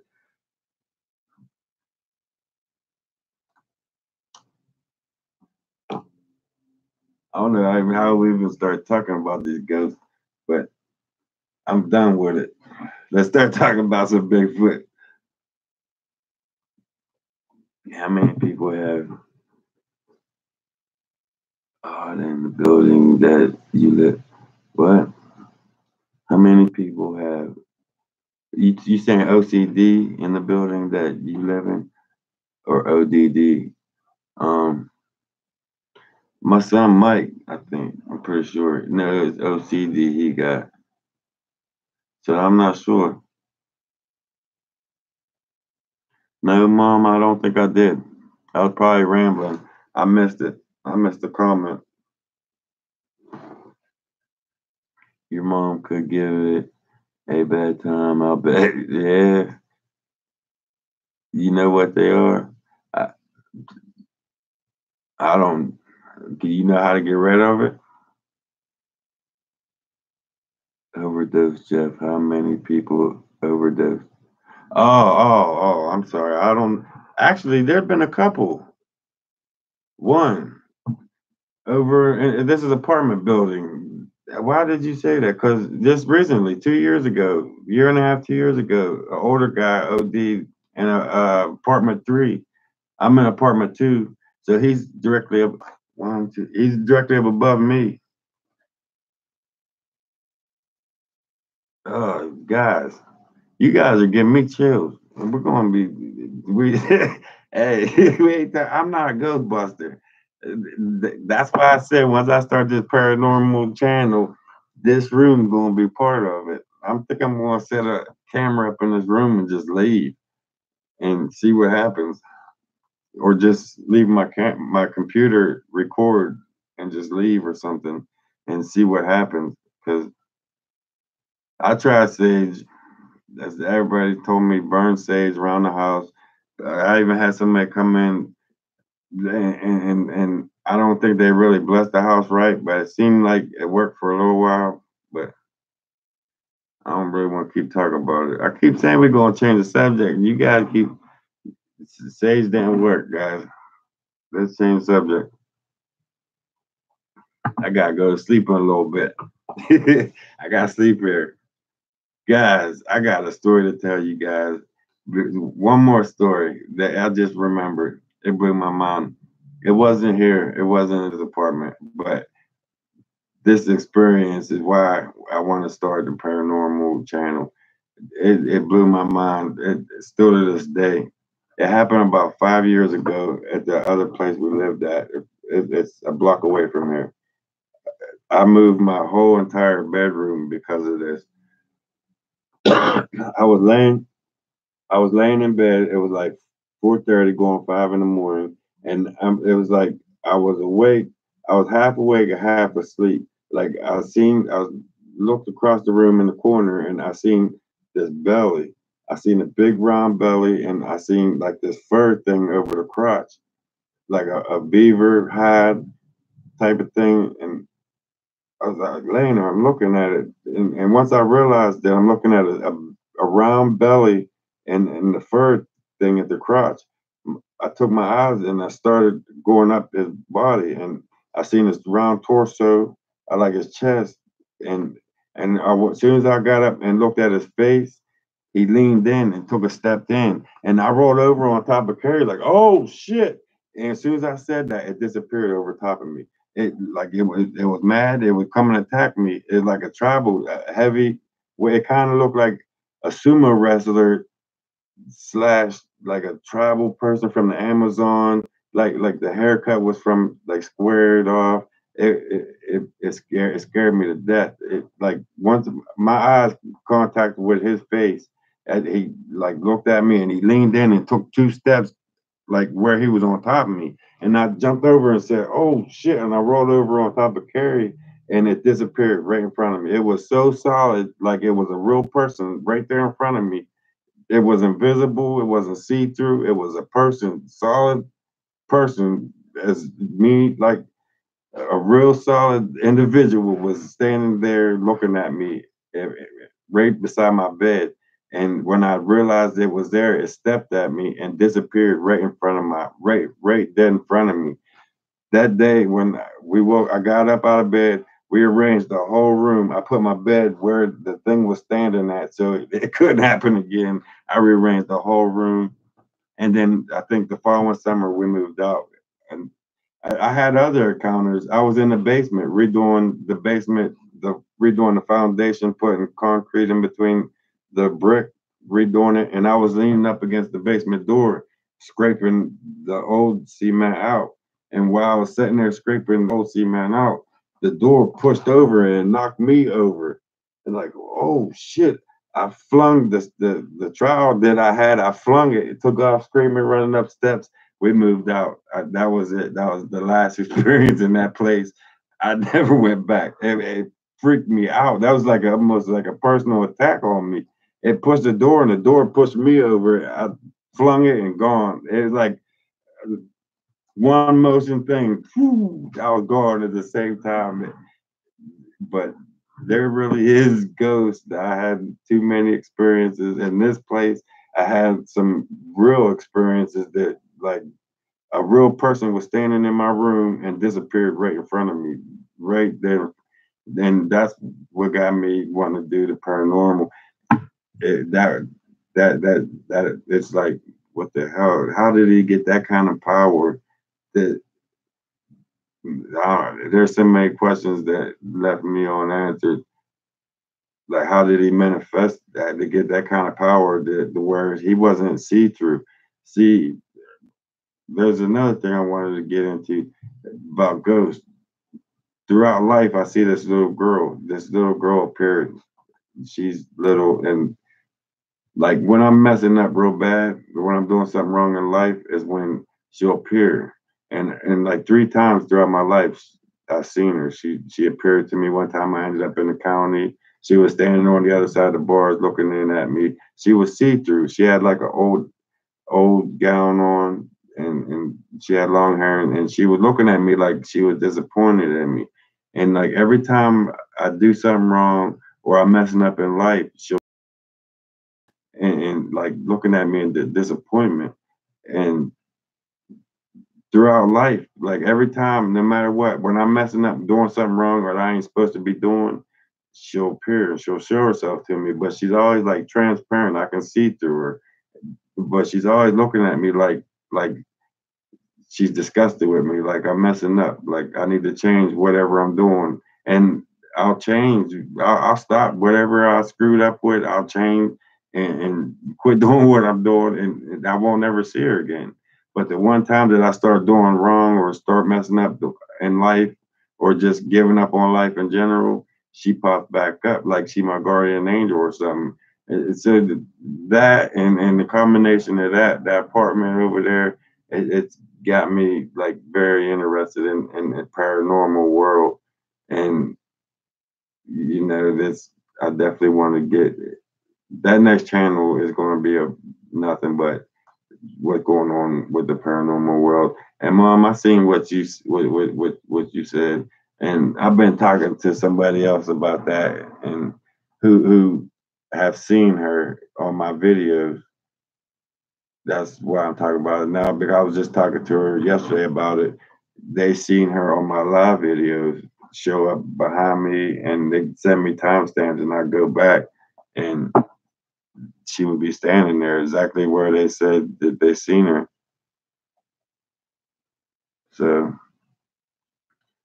that's what got me into the pretty much the paranormal world. I'd rather talk personally if you want to call me. Definitely.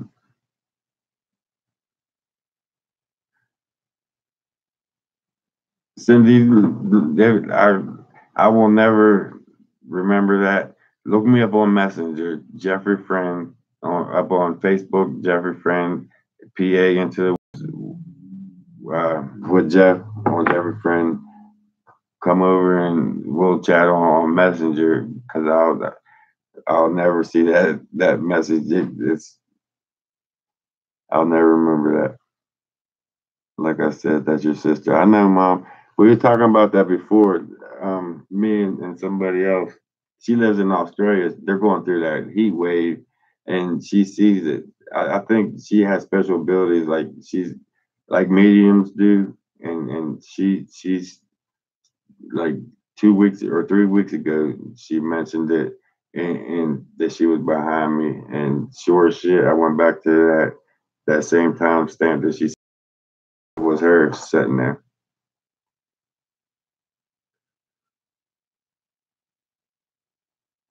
Or different. They like poltergeist, some are from different. Yeah, you're right. You're right. She had a long. It was a long white gown, and around here it had ruffles around the neck and around short sleeve, and she had ruffles like around the sleeve. And she's always looking at me in disappointment. And that's weird that you said that, Cindy. Definitely get in contact with me. Definitely. I want to talk to you about that a little bit more, because you know a little bit too much.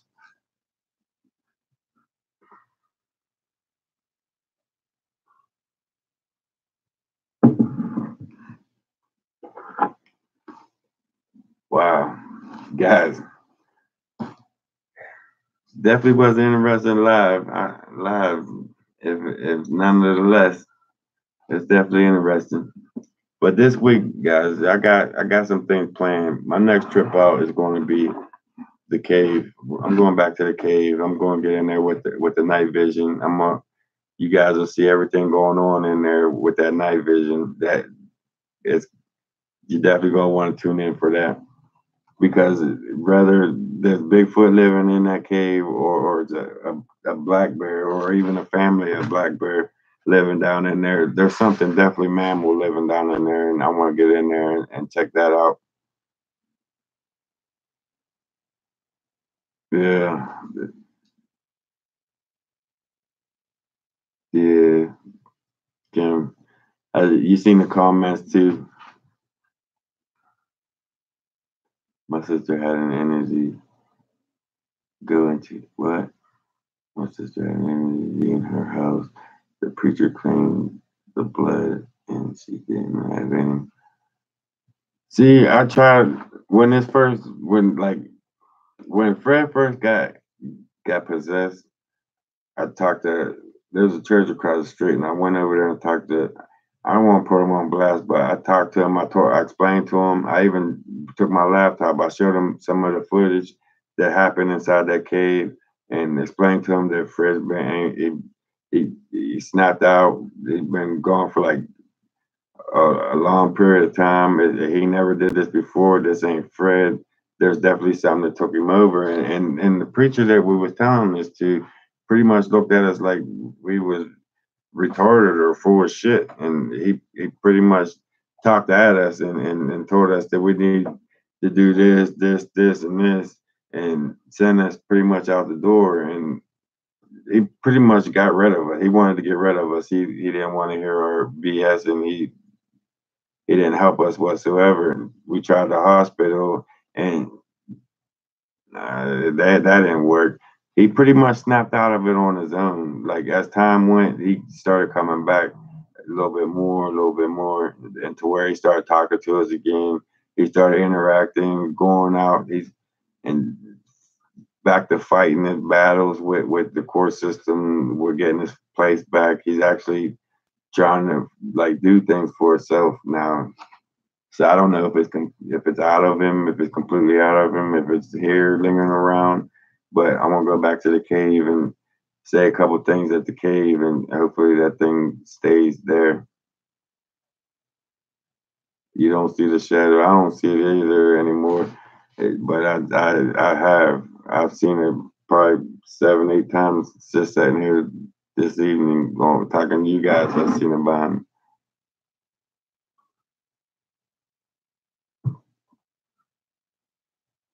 You're right. You're right. They should, but they don't. It's like they want proof. They want proof of this, and I got to prove that, and they want to send somebody in from somewhere else, and they got to see it, and then they report it back to them, and then they'll do something about it, and then it's like this long chain of events. By then, it's like we just give up on the church scene. I mean, we didn't give up on it, but we give up on asking the church for help and helping Fred. It just was like a dead end road with it.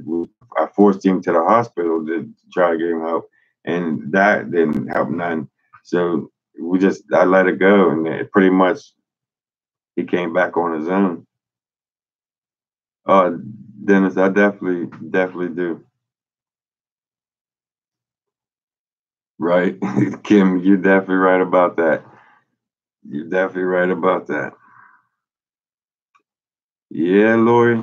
But he's doing good now. I mean, he's doing a lot better. He get ready to start his house arrest. He's living with his mom. He got his getting a car. He's getting on his feet. Now he's like one step at a time. He's getting everything back. If you got somebody running around in your building that is dead, just think what he is doing. I know. And that's one thing I'm not going to do is because I'm not going to film while I'm sleeping. I'm not filming this apartment. I got to live here. I'm not effing with nothing here. It's going to be like at Gettysburg. It's going to be at the haunted forest, or it's going to be at that haunted house. I'm not going to mess with none of that. Like, I'm not messing with that here because I don't want to invoke nothing to get any worse than what it already is. So all my investigation is going to be out there. I'm not going to bring that shit home. Worse than it already is. Cookie will get him. Cookie's here. She's over there laying in her bed. She didn't get to crash this live this week.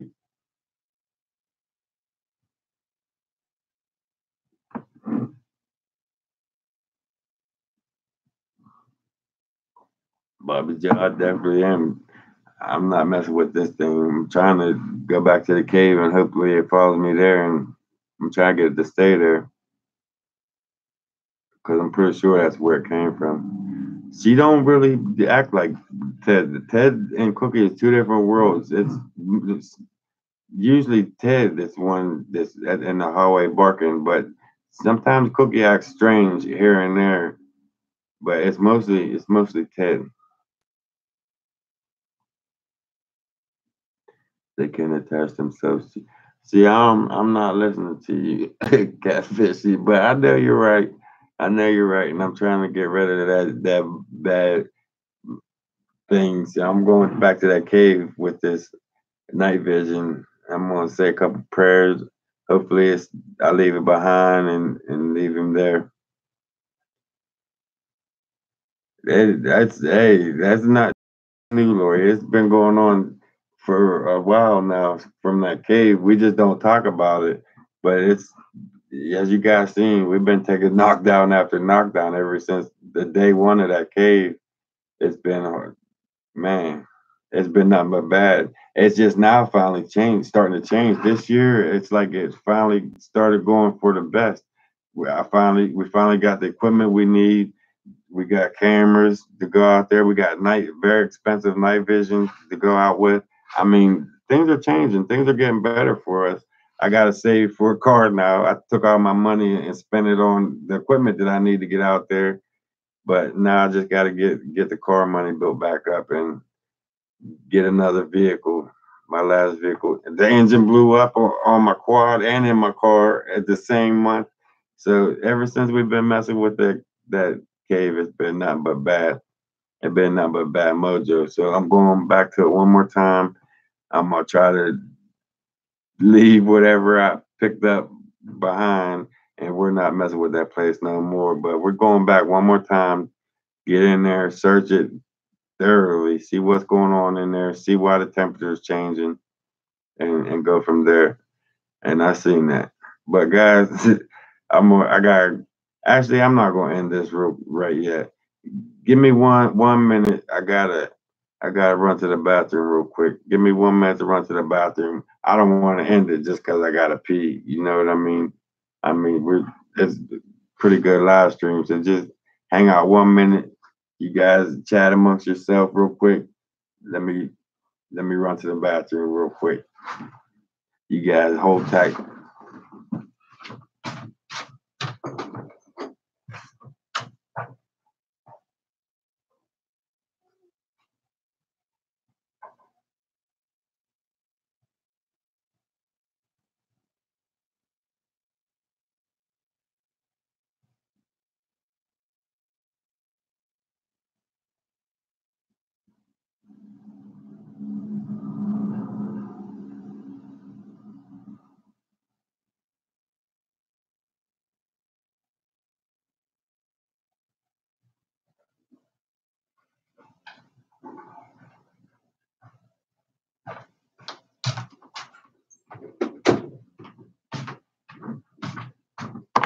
All right, Bigfoot world, my apologies. I had to go, guys. I was even thinking about just, all right, guys, I gotta go. I got. I apologize, guys.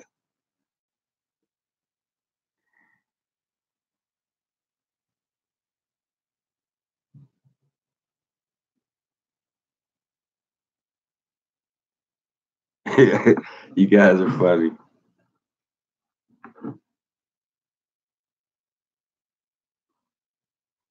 Larry, I heard that. Somebody told me, I got that. I haven't done it yet, but somebody else told me about the sea salt and like around the doorways, the front and back. Definitely. I haven't done it yet, but I bought the sea salt and that's like as far as it went. But I'm done with that. Let's save that for the paranormal channel, Jeff's Real World. That's going. I'm gonna try to start that up and probably around March. But I want to focus on the Bigfoot channel right now throughout this winter. I want to see how they're acting up there throughout the winter because I'm just these past 2 years I'm starting to realize. At first, I thought they hybrid. I thought that they migrated, that they went over into a warmer climate through the wintertime, and then they come back in the summertime. But that's not the case. What I've been learning is they don't leave at all. They're there all year round. They don't migrate at all. I mean, they move around less. they stay in one certain spot. Like during the storms, they stay closer to their cave. But other than that, they don't migrate. They don't go anywhere. They might go higher and lower, but they never leave that mountain. They seem like they're always on that mountain throughout the year. Like when the berries are in season, they'll be over on that side with the mild berries, the blackberries, and the raspberries and all that growing on one side of the mountain. And then once the nuts and all that are in season, they'll come up higher and grab the. It's like it depends on what's in season. That's where they'll be in part of that mountain. But they always stay in like a same vicinity, like a deer would. How a deer has one cycle its whole life. When it wakes up, it'll do one whole cycle throughout the day, and then it'll do the whole same cycle the next day, its whole life. I think the Sasquatch do the same thing. They'll taught one cycle throughout their life, and they'll stick around that whole cycle. I don't know how much of a range that cycle is, but I think it's similar. I think the cycles are similar to how they move around in the wood.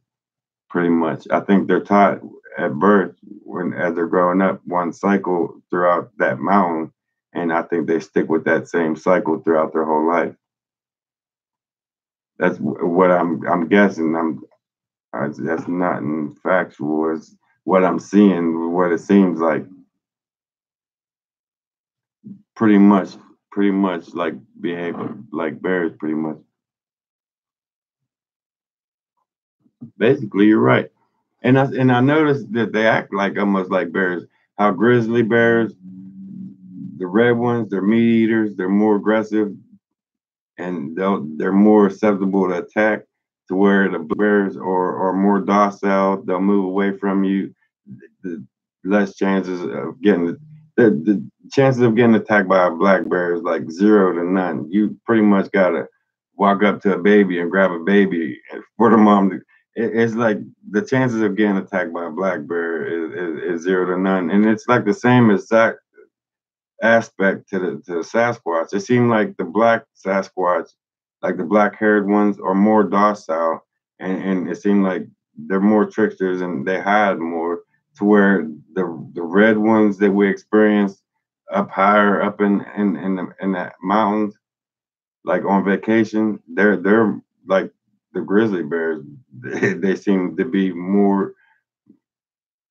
They got more of an attitude. Like they're more chances of getting attacked by a red one than you do a black one. I think it's something along them lines. If you can understand what I'm trying to say, wonder if they be um spelled out or something.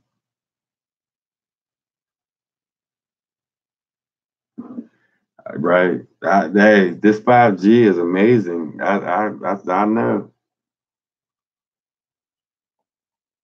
Yes, I can tell it's a lot clearer. I can see it's clear. It's probably the clearest you guys have ever seen me when it comes to that 5G. It's pretty good. But yeah, like I said, I think in the same scenario of looking at the Sasquatch as the black and red ones compared to the black and red grizzly bears and the black bears, it's like almost the same aspect. It seems like nice and clear transfer. Yeah, it's pretty cool. I'm glad. Hey, I couldn't have did it without you guys. You guys helped me get this. If it wasn't for you guys, I wouldn't been able to afford this 5G internet or this computer. I mean, I've been saving for a car, and I had to take that money and buy this equipment. But it's equipment that I needed to get the videos out to you guys. I definitely had to get this, and we're ready to get out there now. We're ready, man. We're ready. I miss the woods. Just don't take no butter pecan pie out there, no bread, banana bread. Don't take no shit like that out there with you. I have bad experience with that. Sounded like Fred to me.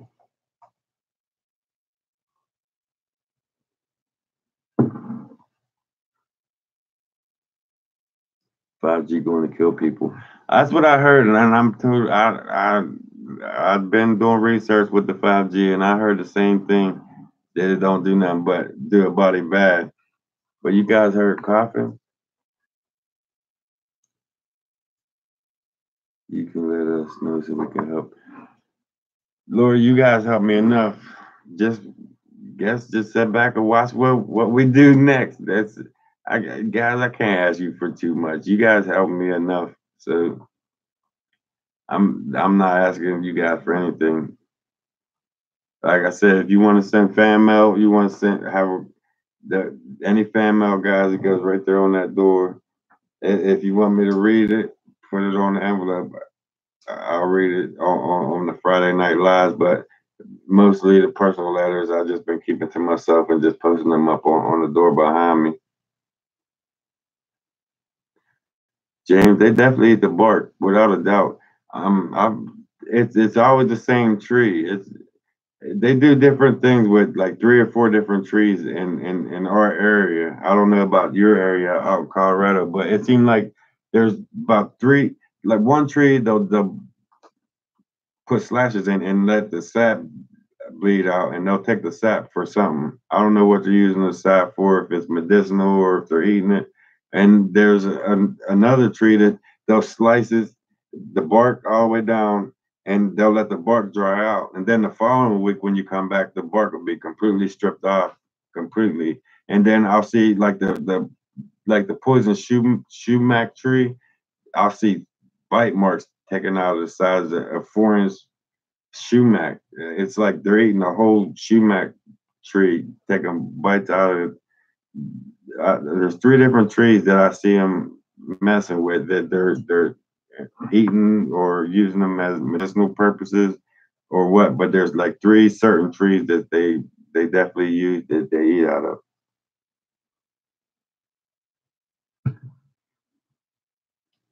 5G, that right?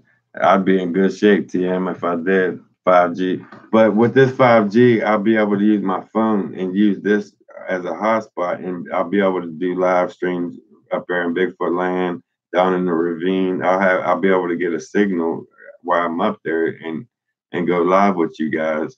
So throughout the week, if for some odd reason you see me pop up, you get a notification that I'm live, chances are it's I'm out in the field with it. I don't know when, or I don't want to give no exact times, because I got followers that destroys everywhere I go. So I try not to tell when I'm going or where I'm going. But when you see me pop up live, just know that I'm out in the field. When you going back out, see, Roadrunner? But it's soon, very soon. All my stuff will be updated tonight, pretty much. And me and Jeffrey been planning on doing something here soon. So the cave and a couple other things coming up very soon, very, very soon. The cave is next. I'll tell you that much. They chew on things or open jars. Yeah, they definitely do. Peanut butter. They open up peanut butter. I watched them. I didn't watch them, but they definitely open up the peanut butter, and they only take, like, they'll leave this much from the bottom. They won't stick a stick in there and get the rest out. It's like they only take what their fingers can reach in and get to, and then they'll just throw the rest. I noticed that on three separate peanut butter jars that I left out there. That they only take all of it except for like that much where their fingers. It seemed like they. I don't. I don't know, guys.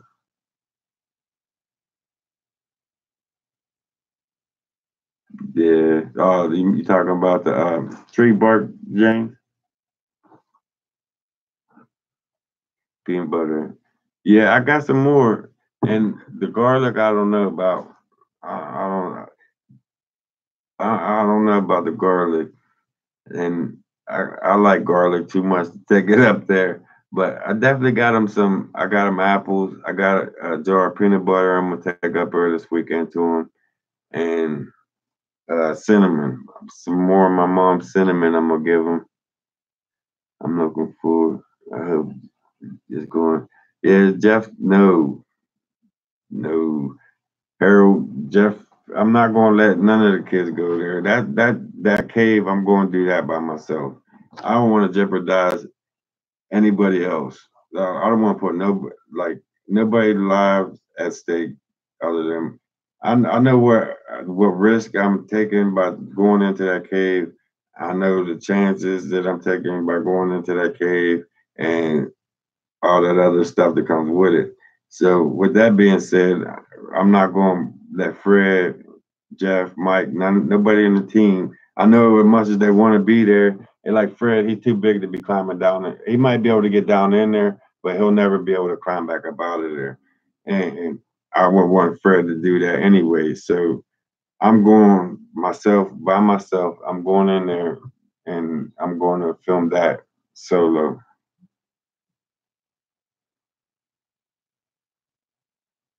Where's our Jeff? Little Jeff, he's not going to the cave, but we got some things planned for me and Jeffrey to go down into the maze. He wants to go check out that maze. The last time he was up there, he had some interaction with the female. It seemed like the female on that maze side, they like Jeffrey for some reason, and she always shows it herself to him for some reason. I don't know how he does it, but he always gets him on film. Always. I turned Jeffrey loose with the camera over there at the maze, and don't ask me because I'm not talking about it. TM, just don't. He just don't. Let's not talk about that. We are here.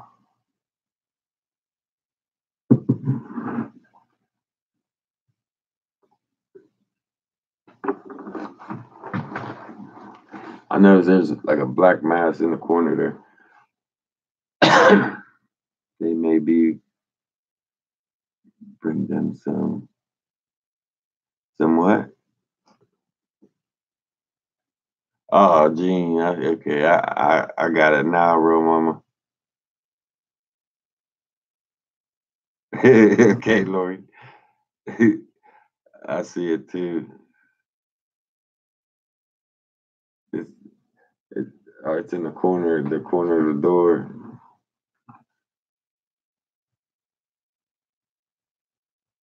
Yeah,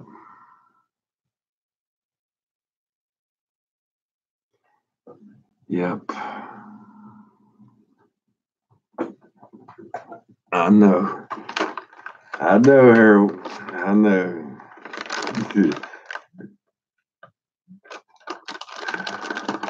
It's terrifying. My phone going off.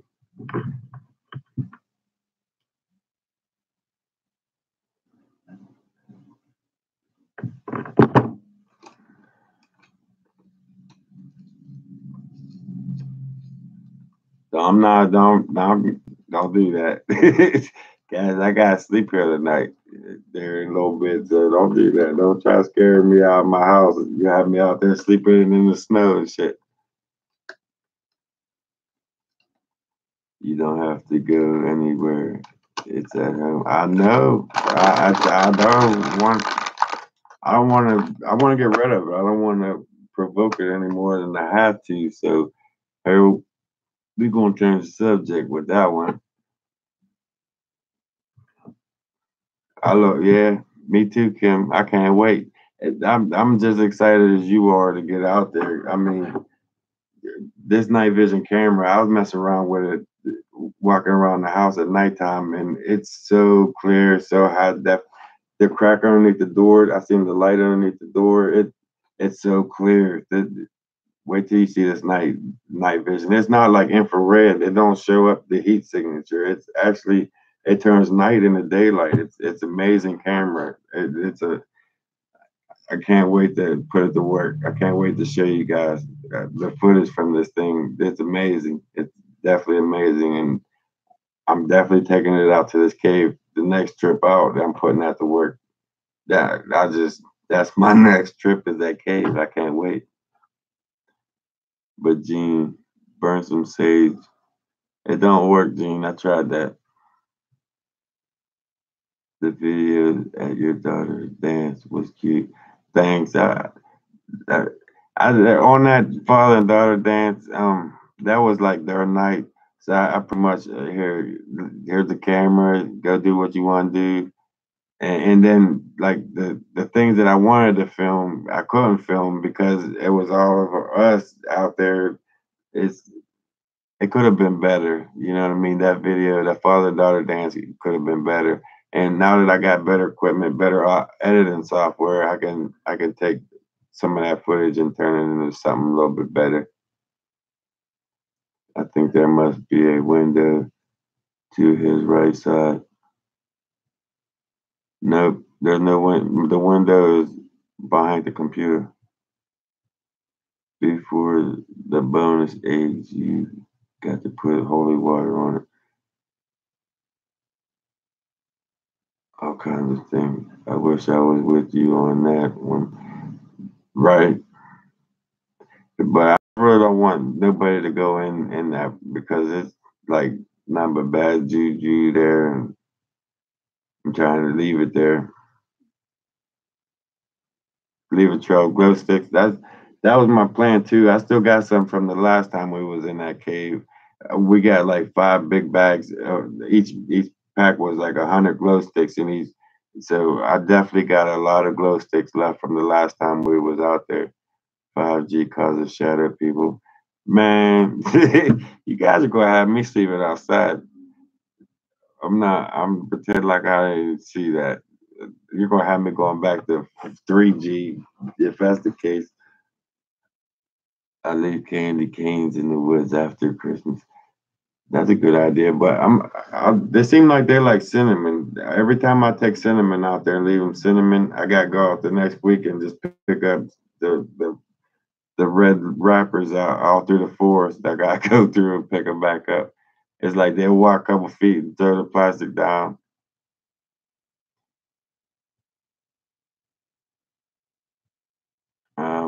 I didn't hear it.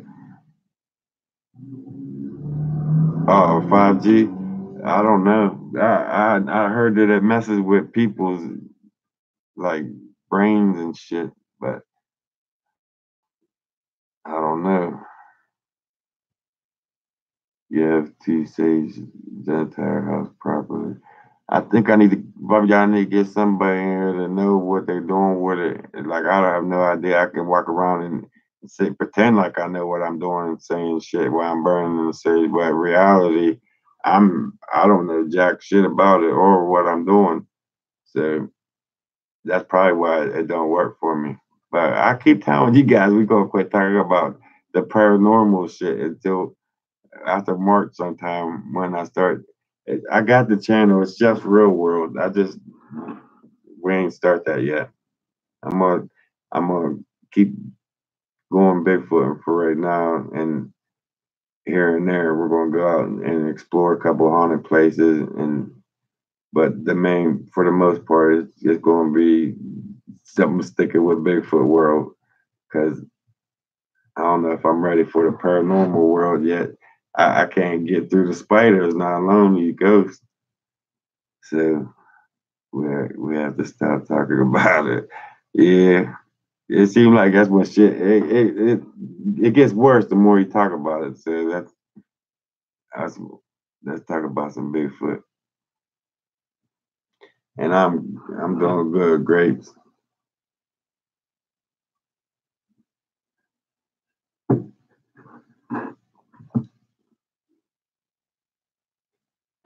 Glad I'm not.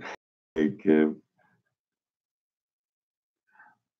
gotta just film at home.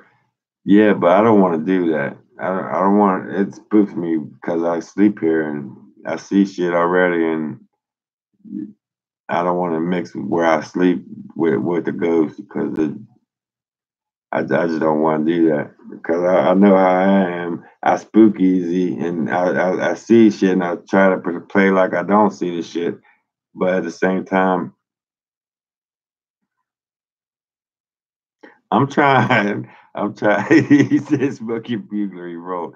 I've been trying for like 20 minutes holding it. But hey, I've been trying to quit, but it's hard.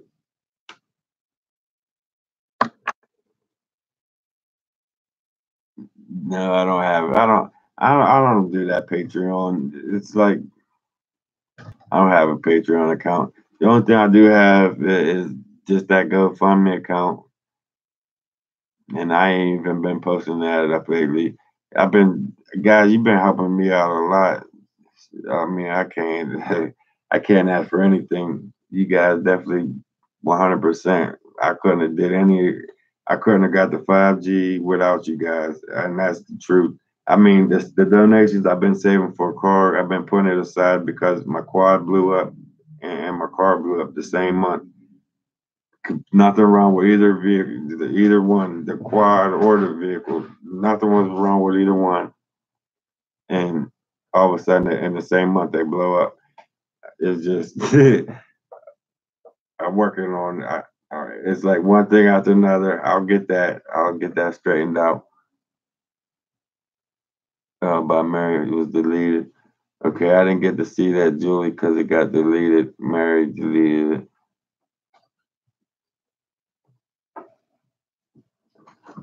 You're right, Lori. You're right, Julie.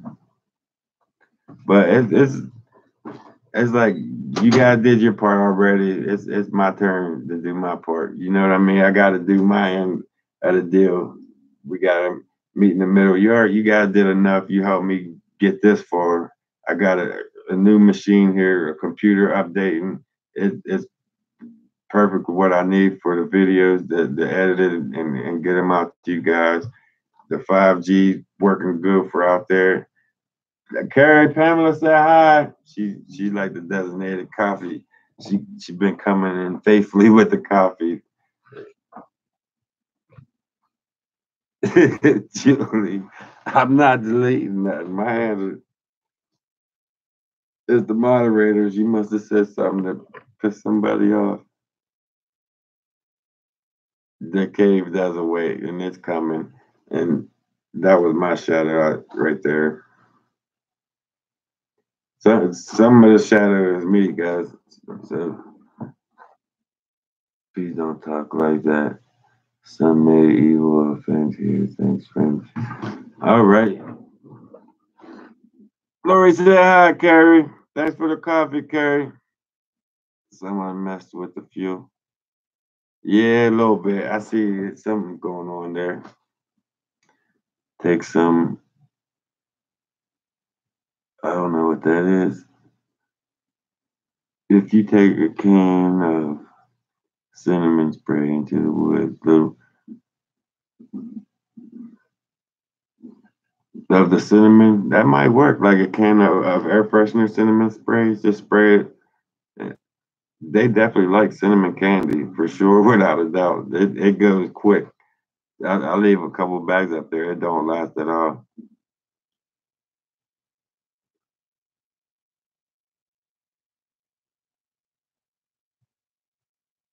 Hey, Julie, you do you. It's it's cool. And hey, we're here to get along. Everybody ain't no fighting on no channel. Mary doing her job. Mary's doing her job. She does a good job. And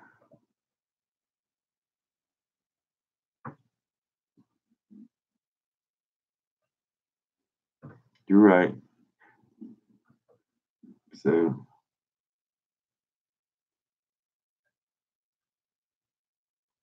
yeah, James, I think you're right.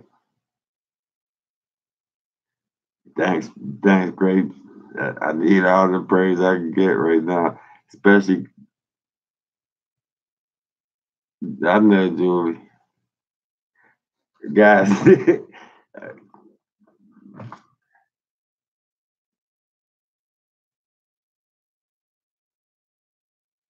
Well, Steve, you're right, but this is gonna be my main channel. I'm always gonna look for Bigfoot, no matter what. I'm always gonna hit the woods throughout the day. It's just like once or twice a week, we're going to take off and just go do something. I'm gonna do my investigation online. I already know 4, 5, 6 places I want to go to that's known haunted here in Pennsylvania. Gettysburg is like, oh, everybody say hi, Curry. Pamela, Lori, Julie, everybody. Pam, say hi. Married.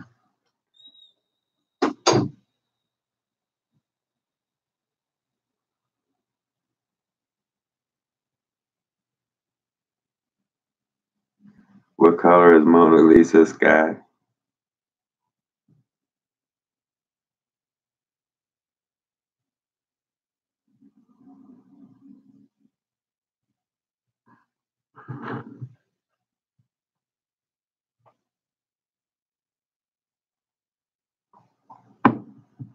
Robbery. Good idea. I don't know. Yeah, I heard about that. I think I did hear about that. But another thing I heard, guys, I noticed that old Trump opened the government back up. So I think we we in good shape with that. I don't know what was going on with that deal. Hey, I don't even want to comment on that. It just you reminded me of that great. But I guess we going back to work.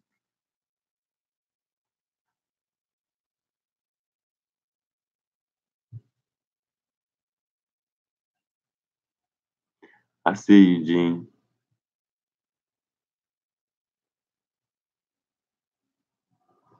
But yeah, Lori, you want to come? You're welcome to come. Hey, and you guys, I ain't, I ain't got nothing to hide. You guys want to come check out the area? Name the area, and we'll go check it out.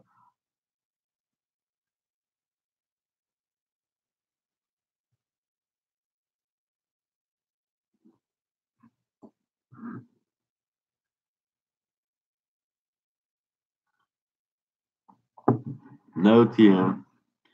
This shadow right here is me. That back there is something we're not going to talk about.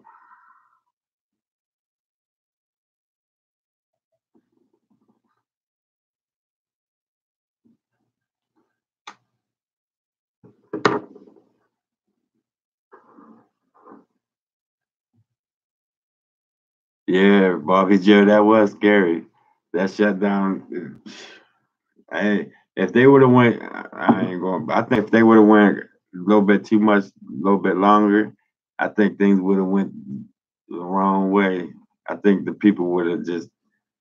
I think things would have been bad. I'm glad that they worked something out and they opened things back up because there's a lot of wrong people paying for things that they want. You know what I mean? We got to pay for it. Or one way or the other, we're paying for it. Somewhere, somewhere along the line, we're gonna have to pay for that. Believe it. On the other side of Jeff, that's me. This is my shadow over here.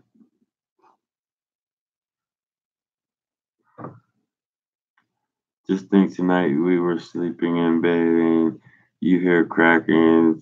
Hey Gene. Hey Gene.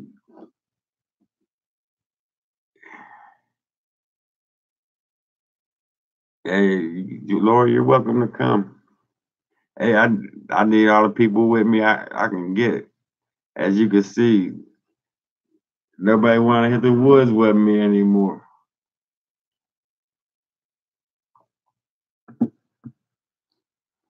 I think they're getting burned out with it, but it's not, I don't even think it's them getting burned out with it. It's the cold weather factors and a lot.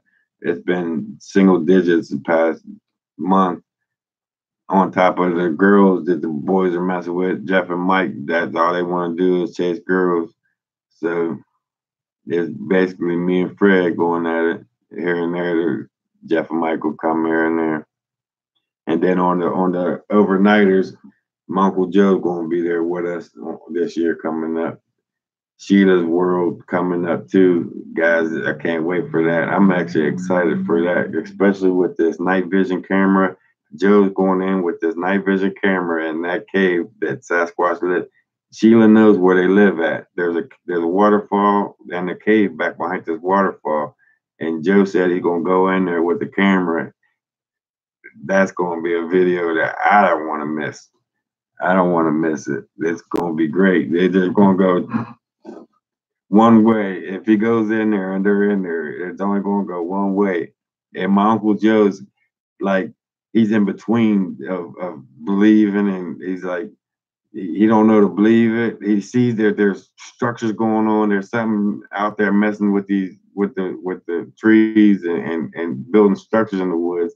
But at the same time, I think he's like the type of person that he sees that there's something going on out there. He knows there's something there, but he's not yet ready to admit to it to anybody. Type of shit. If you understand what I'm saying, he's like at that level. He knows they're out there, but he's not ready to say tell to come forward and say, look, there's something out there that's walking on 2 feet with strength the size of 15 men.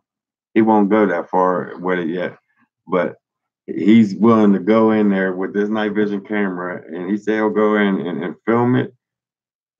Go ahead. Whatever happens is going to happen, and it's not going to be good. But I told him, as soon as they snatch you up, throw the camera out behind you so I could get the camera and run with it.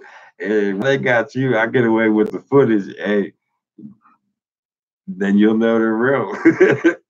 But we'll just see what happens. Joe said he's gonna go in there and film it here soon. I don't want to get Sheila out there in the cold. So as soon as it starts getting warming up, like in the springtime, we're going to go to Sheila's world, and we're going to document Sheila as much as I possibly can. Her whole story. I want everything about Sheila documented on video and everything.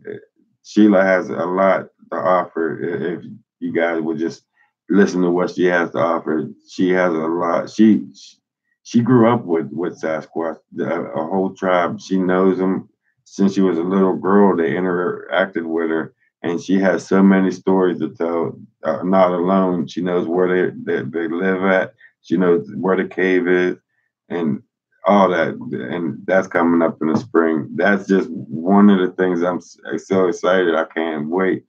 And now that I got this computer, Sheila's daughter is working on signing her. And see, the problem I had with interviewing her online is she can't sign into her YouTube, her account. She don't know her password to sign into her YouTube, and she can't comment on the live stream. If she can comment on the live stream, I can link her in to my live stream, and she can like we can interview her. She can be on the corner of the screen. I can bring her in that way. So maybe I can do that here in the near future. Maybe on one of the Friday night lives, once her daughter gets her account set up, I can have her do that, and then we can. You guys can ask Sheila some questions once we can get her up here on live before the spring comes. But she has a lot to offer. James, have you had any activity like that? Like that Bigfoot throwing? Yeah, James has. I seen a couple of videos of James. He gets some interesting stuff. Rio, he used to get some really good interactions when it comes to Bigfoot. Colorado, he gets some great structures. He, he gets some crazy structures.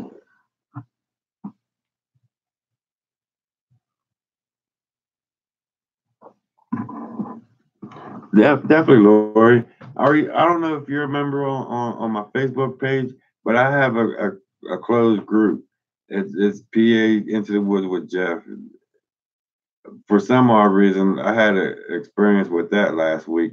I was up to it was like 780 members on that closed group on Facebook. It's PA Into the Woods with Jeff, and then overnight it got cut down to 421 members on there now.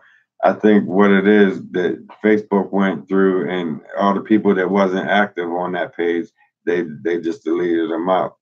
So if you guys got cut off from that Facebook page, to come on back over and I'll put you back in there because some of you guys might have got deleted that shouldn't have.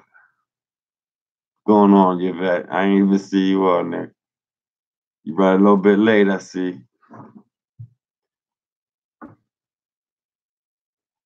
They definitely, I think they do too. I think that's why they're coming around. They're starting to come around, interact with us more. I think they're starting to see what we're about after all these years of going in and out of there. I think they're used to us. They're so used to us coming out there and what we do. They're just like, hey, it's them again. Oh well, and they just sit there and let us walk past them. Lately, it's been amazing. It's actually blowing my mind to see how they've been changing the ways around us in the past couple of months. I don't know if I can't even say it's just the winter that they changed up because of winter, because they didn't act like this last winter or the 3 or 4 winters before that. It's just like this past fall and the winter is when things change, where they started coming around us more and doing things more with us and that just being active all together. It was just past fall they started doing this. Yeah, there's dogman here too, James. I don't think there's a lot. I don't, so to speak, but they're here. They're definitely here. Check out the Carter family story about the grandfather helped the Sasquatch for years. I did see that. That's an interesting story. For 50 years with Sasquatch, or that's what it's called. 50 years with Bigfoot. It's like 3 or 4 or 5 parts. It's been a while since I've seen that, but that's a fascinating story. I go to at nighttime. I'll put YouTube on and I'll listen to stories like that, and that was one of the stories that I listened to. 50 years of Sasquatch, and that's an amazing story. Amazing story. His name and his daughter ended up raising up with him too. The guy took the daughter out there, and they knew his name. I forget the Bigfoot's name, and then the offspring to that Bigfoot was playing with the little girl. It's a fascinating story. I definitely seen that before, Dennis. That's definitely a good story. 50 years with Sasquatch. I advise anybody check that out. It's a good, interesting story. It's long, but it's definitely worth listening to. It's interesting. Once you start, you won't be able to put it. You won't stop listening until you get through the whole thing. So it started on a weekend when you ain't got to go to work because you're calling off. You want to hear what happens next. Or do they get the little girl? It's like, man, are they? It's exciting. It's an exciting story.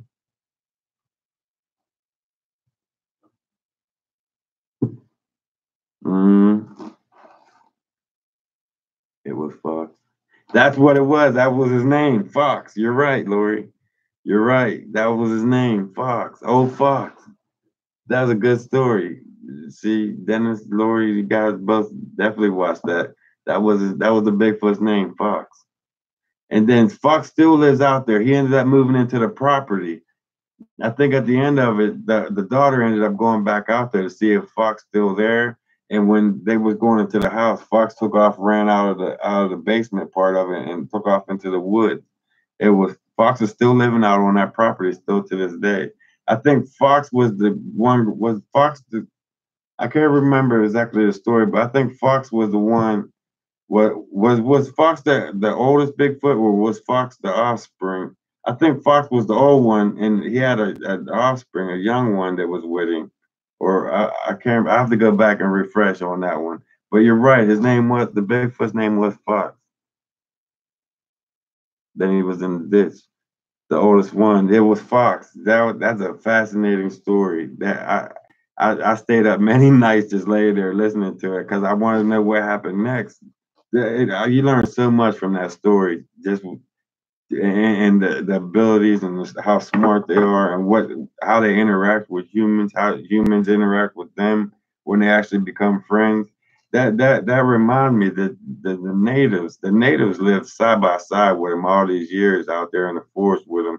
They had to have that same kind of interactions as they did with Fox, and that it's amazing. And that reminds me of Sheila. Sheila had the same experience as that guy that did with Fox. I think when her dad ended up passing away, I think Fox was mourning over or something. It was just I gotta go back, and now that you brought that to my, I want to just listen to it again. That was a fascinating story, but I can only like remember bits and pieces of it here and there. It was a while ago I listened to that.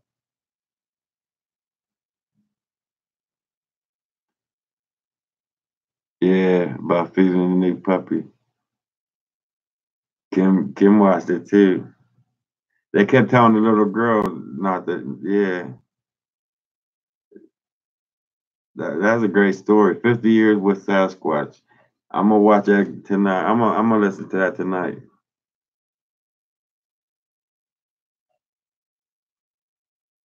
Mm-mm. What site is that, James?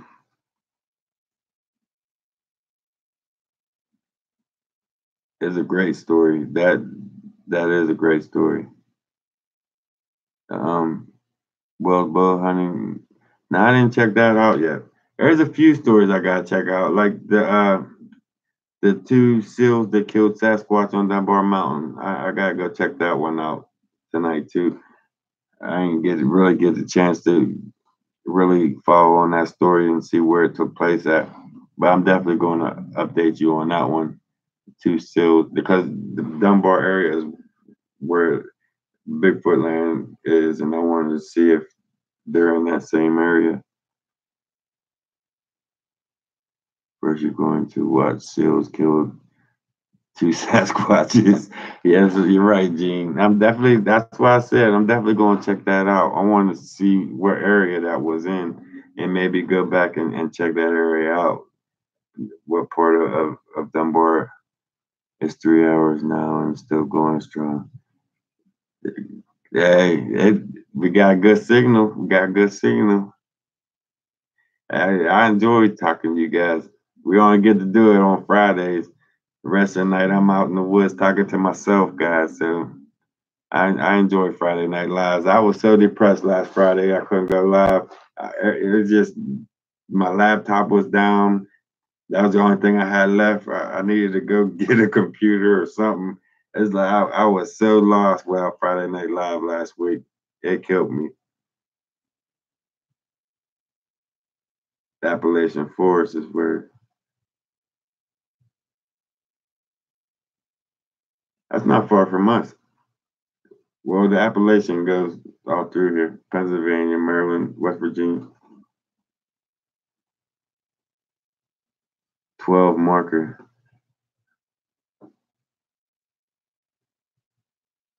I'm gonna look it up. I'm gonna do my homework on that tonight, Lori, Jean. Guys, I'm gonna check that out. Maybe I can find that location and go up to it and just check out the area. Right? It definitely is. It. We have some crazy conversations from one thing to another.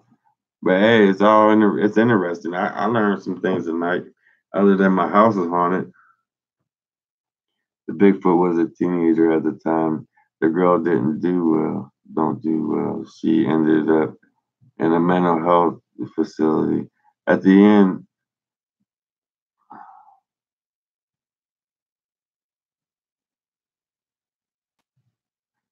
Dennis, I'm going back over that. It's been a while since I watched that. I, that was a fascinating story. It's definitely worth watching it again, just to refresh on it. It's an interesting story, and you learn so much on how they are, just how they are. And Todd Standing, I know I said a bad word, guys. Before you start cussing me out, Todd Standing he just released that video, and he told a fascinating story that I could definitely relate to about his interaction with Bigfoot. He had an attack that happened on him.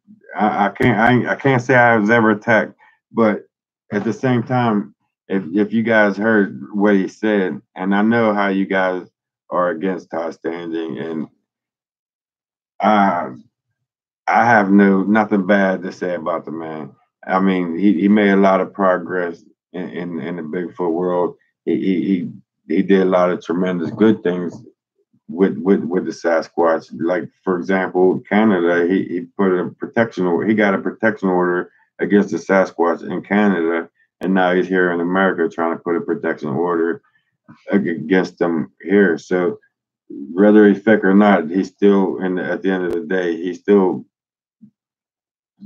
doing good things for them. So with that being said, I don't want to debate whether he's fake or whether he's real. But the story that he told on this last video that he put out on YouTube about him was walking through the forest and the Sasquatch came up and like kept knocking him down, pushed him down. He said that it wasn't trying to hurt him because if the Sasquatch wanted to, he could like put a hole through his chest, but he like knocking him down. And on this, like the third time he got knocked down, the stick pierced his leg, and he was bleeding out, and he was freezing down. He's laying down in the creek with a stick down in his leg. I guess he said he got knocked unconscious, and he was like dying. He was through the night. He was freezing to death, laying down in the creek, dying, and the Bigfoot came down and helped him and carried him up to the sunlight. When like 6:30, 7 o'clock, the warm sun coming down on that side of the mountain. If they would have kept him down there, if he would just lay down in the creek, he would have never made it. So the Sasquatch filled his leg up with some kind of sap and put a leaf over it and carried him up to where the sun would hit him when it come up, and it warmed him up, brought him back to life. Sasquatch saved him. At the same time, if it wanted to kill him, it wouldn't have did what it did to save him. So I mean, that's a fascinating story that Todd Standing told on his last video out. Where do you find both stories? Todd Standing, he just did it this week or last week, I believe, and he told that story about uh, one of his encounters. He couldn't really call it an attack because if it wasn't really an attack. He was running from it, which he shouldn't have ran from any predator, no matter what it was. You don't run from any kind of predator. That's a for sure sign your ass has got. And that's one thing he did. He tried to run from it, and it was running up, knocking him down. Like it could have been a lot worse. But at the end of the day, when he ended up falling and getting that stick rammed up through his leg, that's a hard one. I know Bigfoot Tony did a nice of it. He did a good job of it. But at the same time, I did see where Todd Standing's face was stretched to fit that face. And I mean, there was some things that Bigfoot Tony did bring out to the front stage that you can't deny. Shit was kind of made up, but at the same time, there's some things that it's still debatable. You know what I mean? It's debatable when it comes to Todd Standing. It's debatable, and I'm gonna leave it at that because I don't know if it's fake or real. I wasn't there, but the stories are fascinating to hear, nonetheless.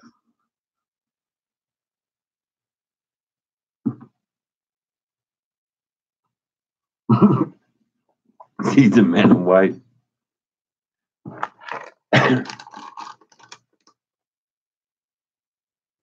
You got booted. My fault, Canadian. Sometimes I notice it's not none of the moderators. It's none of that. A lot of times, if you comment too much within like a minute, they'll give you YouTube for some reason give you a timeout. It's just not fair because we're saying it BS, and this is our way to BS, which is comment with each other. But for some reason, YouTube, hey, you got to take the good with the bad when it comes to YouTube.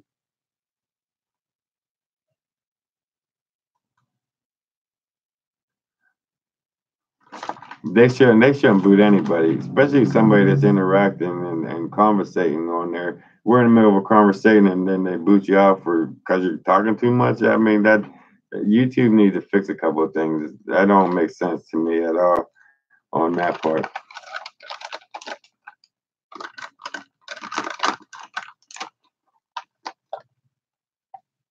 It's definitely worth seeing. It went crazy.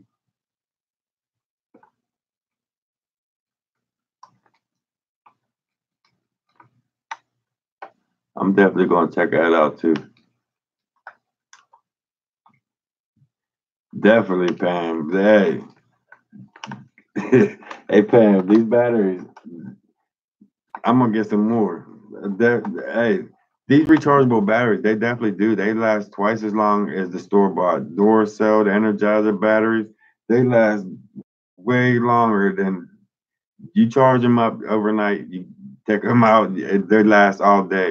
The whole time I was out there, they last that whole trip out there. I only had I changed them one time I was out there. I think 2 hours in, I had to change them, and they work perfect. These rechargeable batteries was the best thing.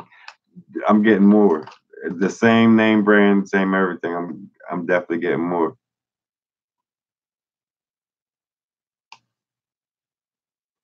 Money savers, Pam. You're a lifesaver. Them things are perfect. What? Law of what? See, there's like three different conversations going on over here, and I'm trying to keep track of all three or four conversations. And you guys, but Pam, thank you, man. That I them are the best things. Them batteries, little things like that. That's a prime example right there. Without them batteries, without them batteries, nothing would work. I'd be lost without them. The little things like that is what makes everything go around. It helped me out 100%. Just little things like that. Man, it meant so much because that saved me so much money. Usually when I go out there, I got to spend about 30, 35 bucks on batteries just to go out there one day, one whole day, changing every 5 minutes or four different batteries. I go through a lot of money on every trip just on batteries. Them batteries alone right there, you save me a lot of money. You save me a lot of money, and not, that in itself is worth its weight in gold.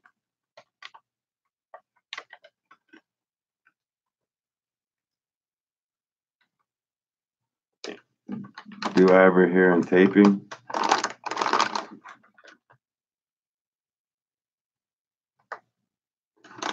Um, I have a PayPal. I do. I really don't use it. I couldn't even tell you what it is.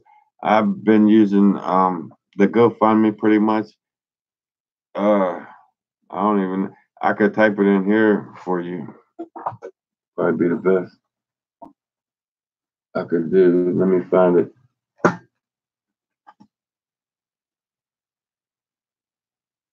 They are. Listen to Pam. She know what she talk about. I put it to the test. But guys, give me a minute. I'm gonna put Yvette. I'm gonna put the GoFundMe, and I'll type in um yeah, I'll just put in the GoFundMe. So give me 1 second, guys. I apologize.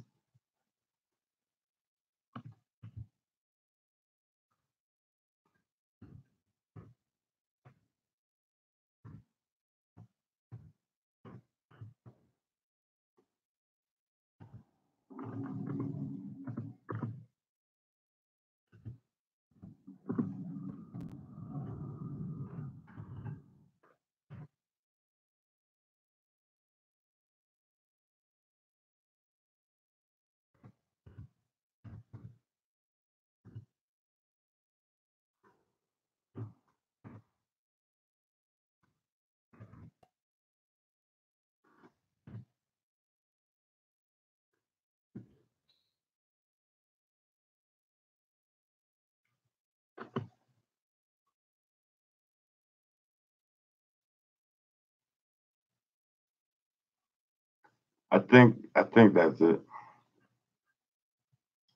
I have no idea. Good night, Ma. Thanks for hanging, Ma. I know it's past your bedtime. It's getting close to mine too. We've been on here almost 3 hours, guys. But hey, we missed last week. We gotta make up for last week.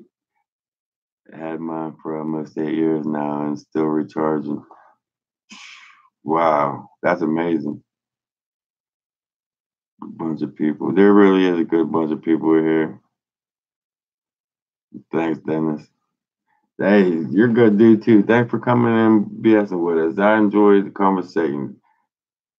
Definitely come join us next Friday, Friday Night Live. Every Friday at 7. We're on here. Same time, same bat channel. Canada.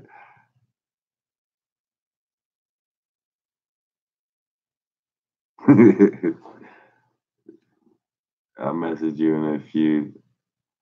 Okay. I was talking to James, but yeah, I'll be going soon. Okay, ma, I'm going soon. I'm going soon. I'm going to end it soon, ma.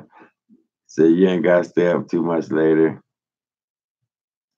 You should include both in the description, all of your links, including your Facebook page. Okay, Robert, that's a good idea. But the Facebook page is pretty easy.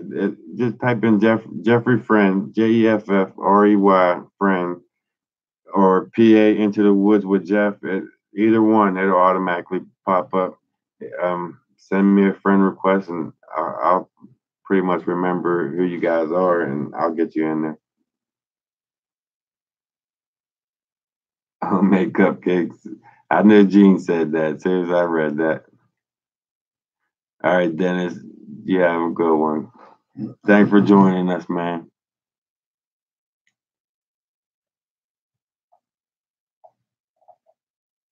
Oh, I gotta share that northern Sasquatch. I'll definitely check that link out here in a little bit after this live. All right, Kim, I'm gonna do the same thing, guys. It is getting late. I see everybody getting ready to tap out, and definitely,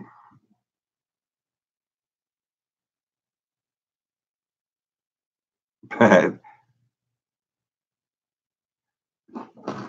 I think my house might be haunted also. Hey, we can film it. Any house is better than this one. I ain't trying to film the house I got to sleep in because I don't want to know what's here. I see enough shit here. But if you think it's haunted, we can definitely come and set up some cameras. I got some night. I got some night vision. Thought I heard something back there. And Bodine, are you related to Jimmy Bean or no? No. My grandfather ended up giving me that name the day I was born. He seen me through the window, and I had a full head of curly hair, and he pretty much called me Bodine ever since.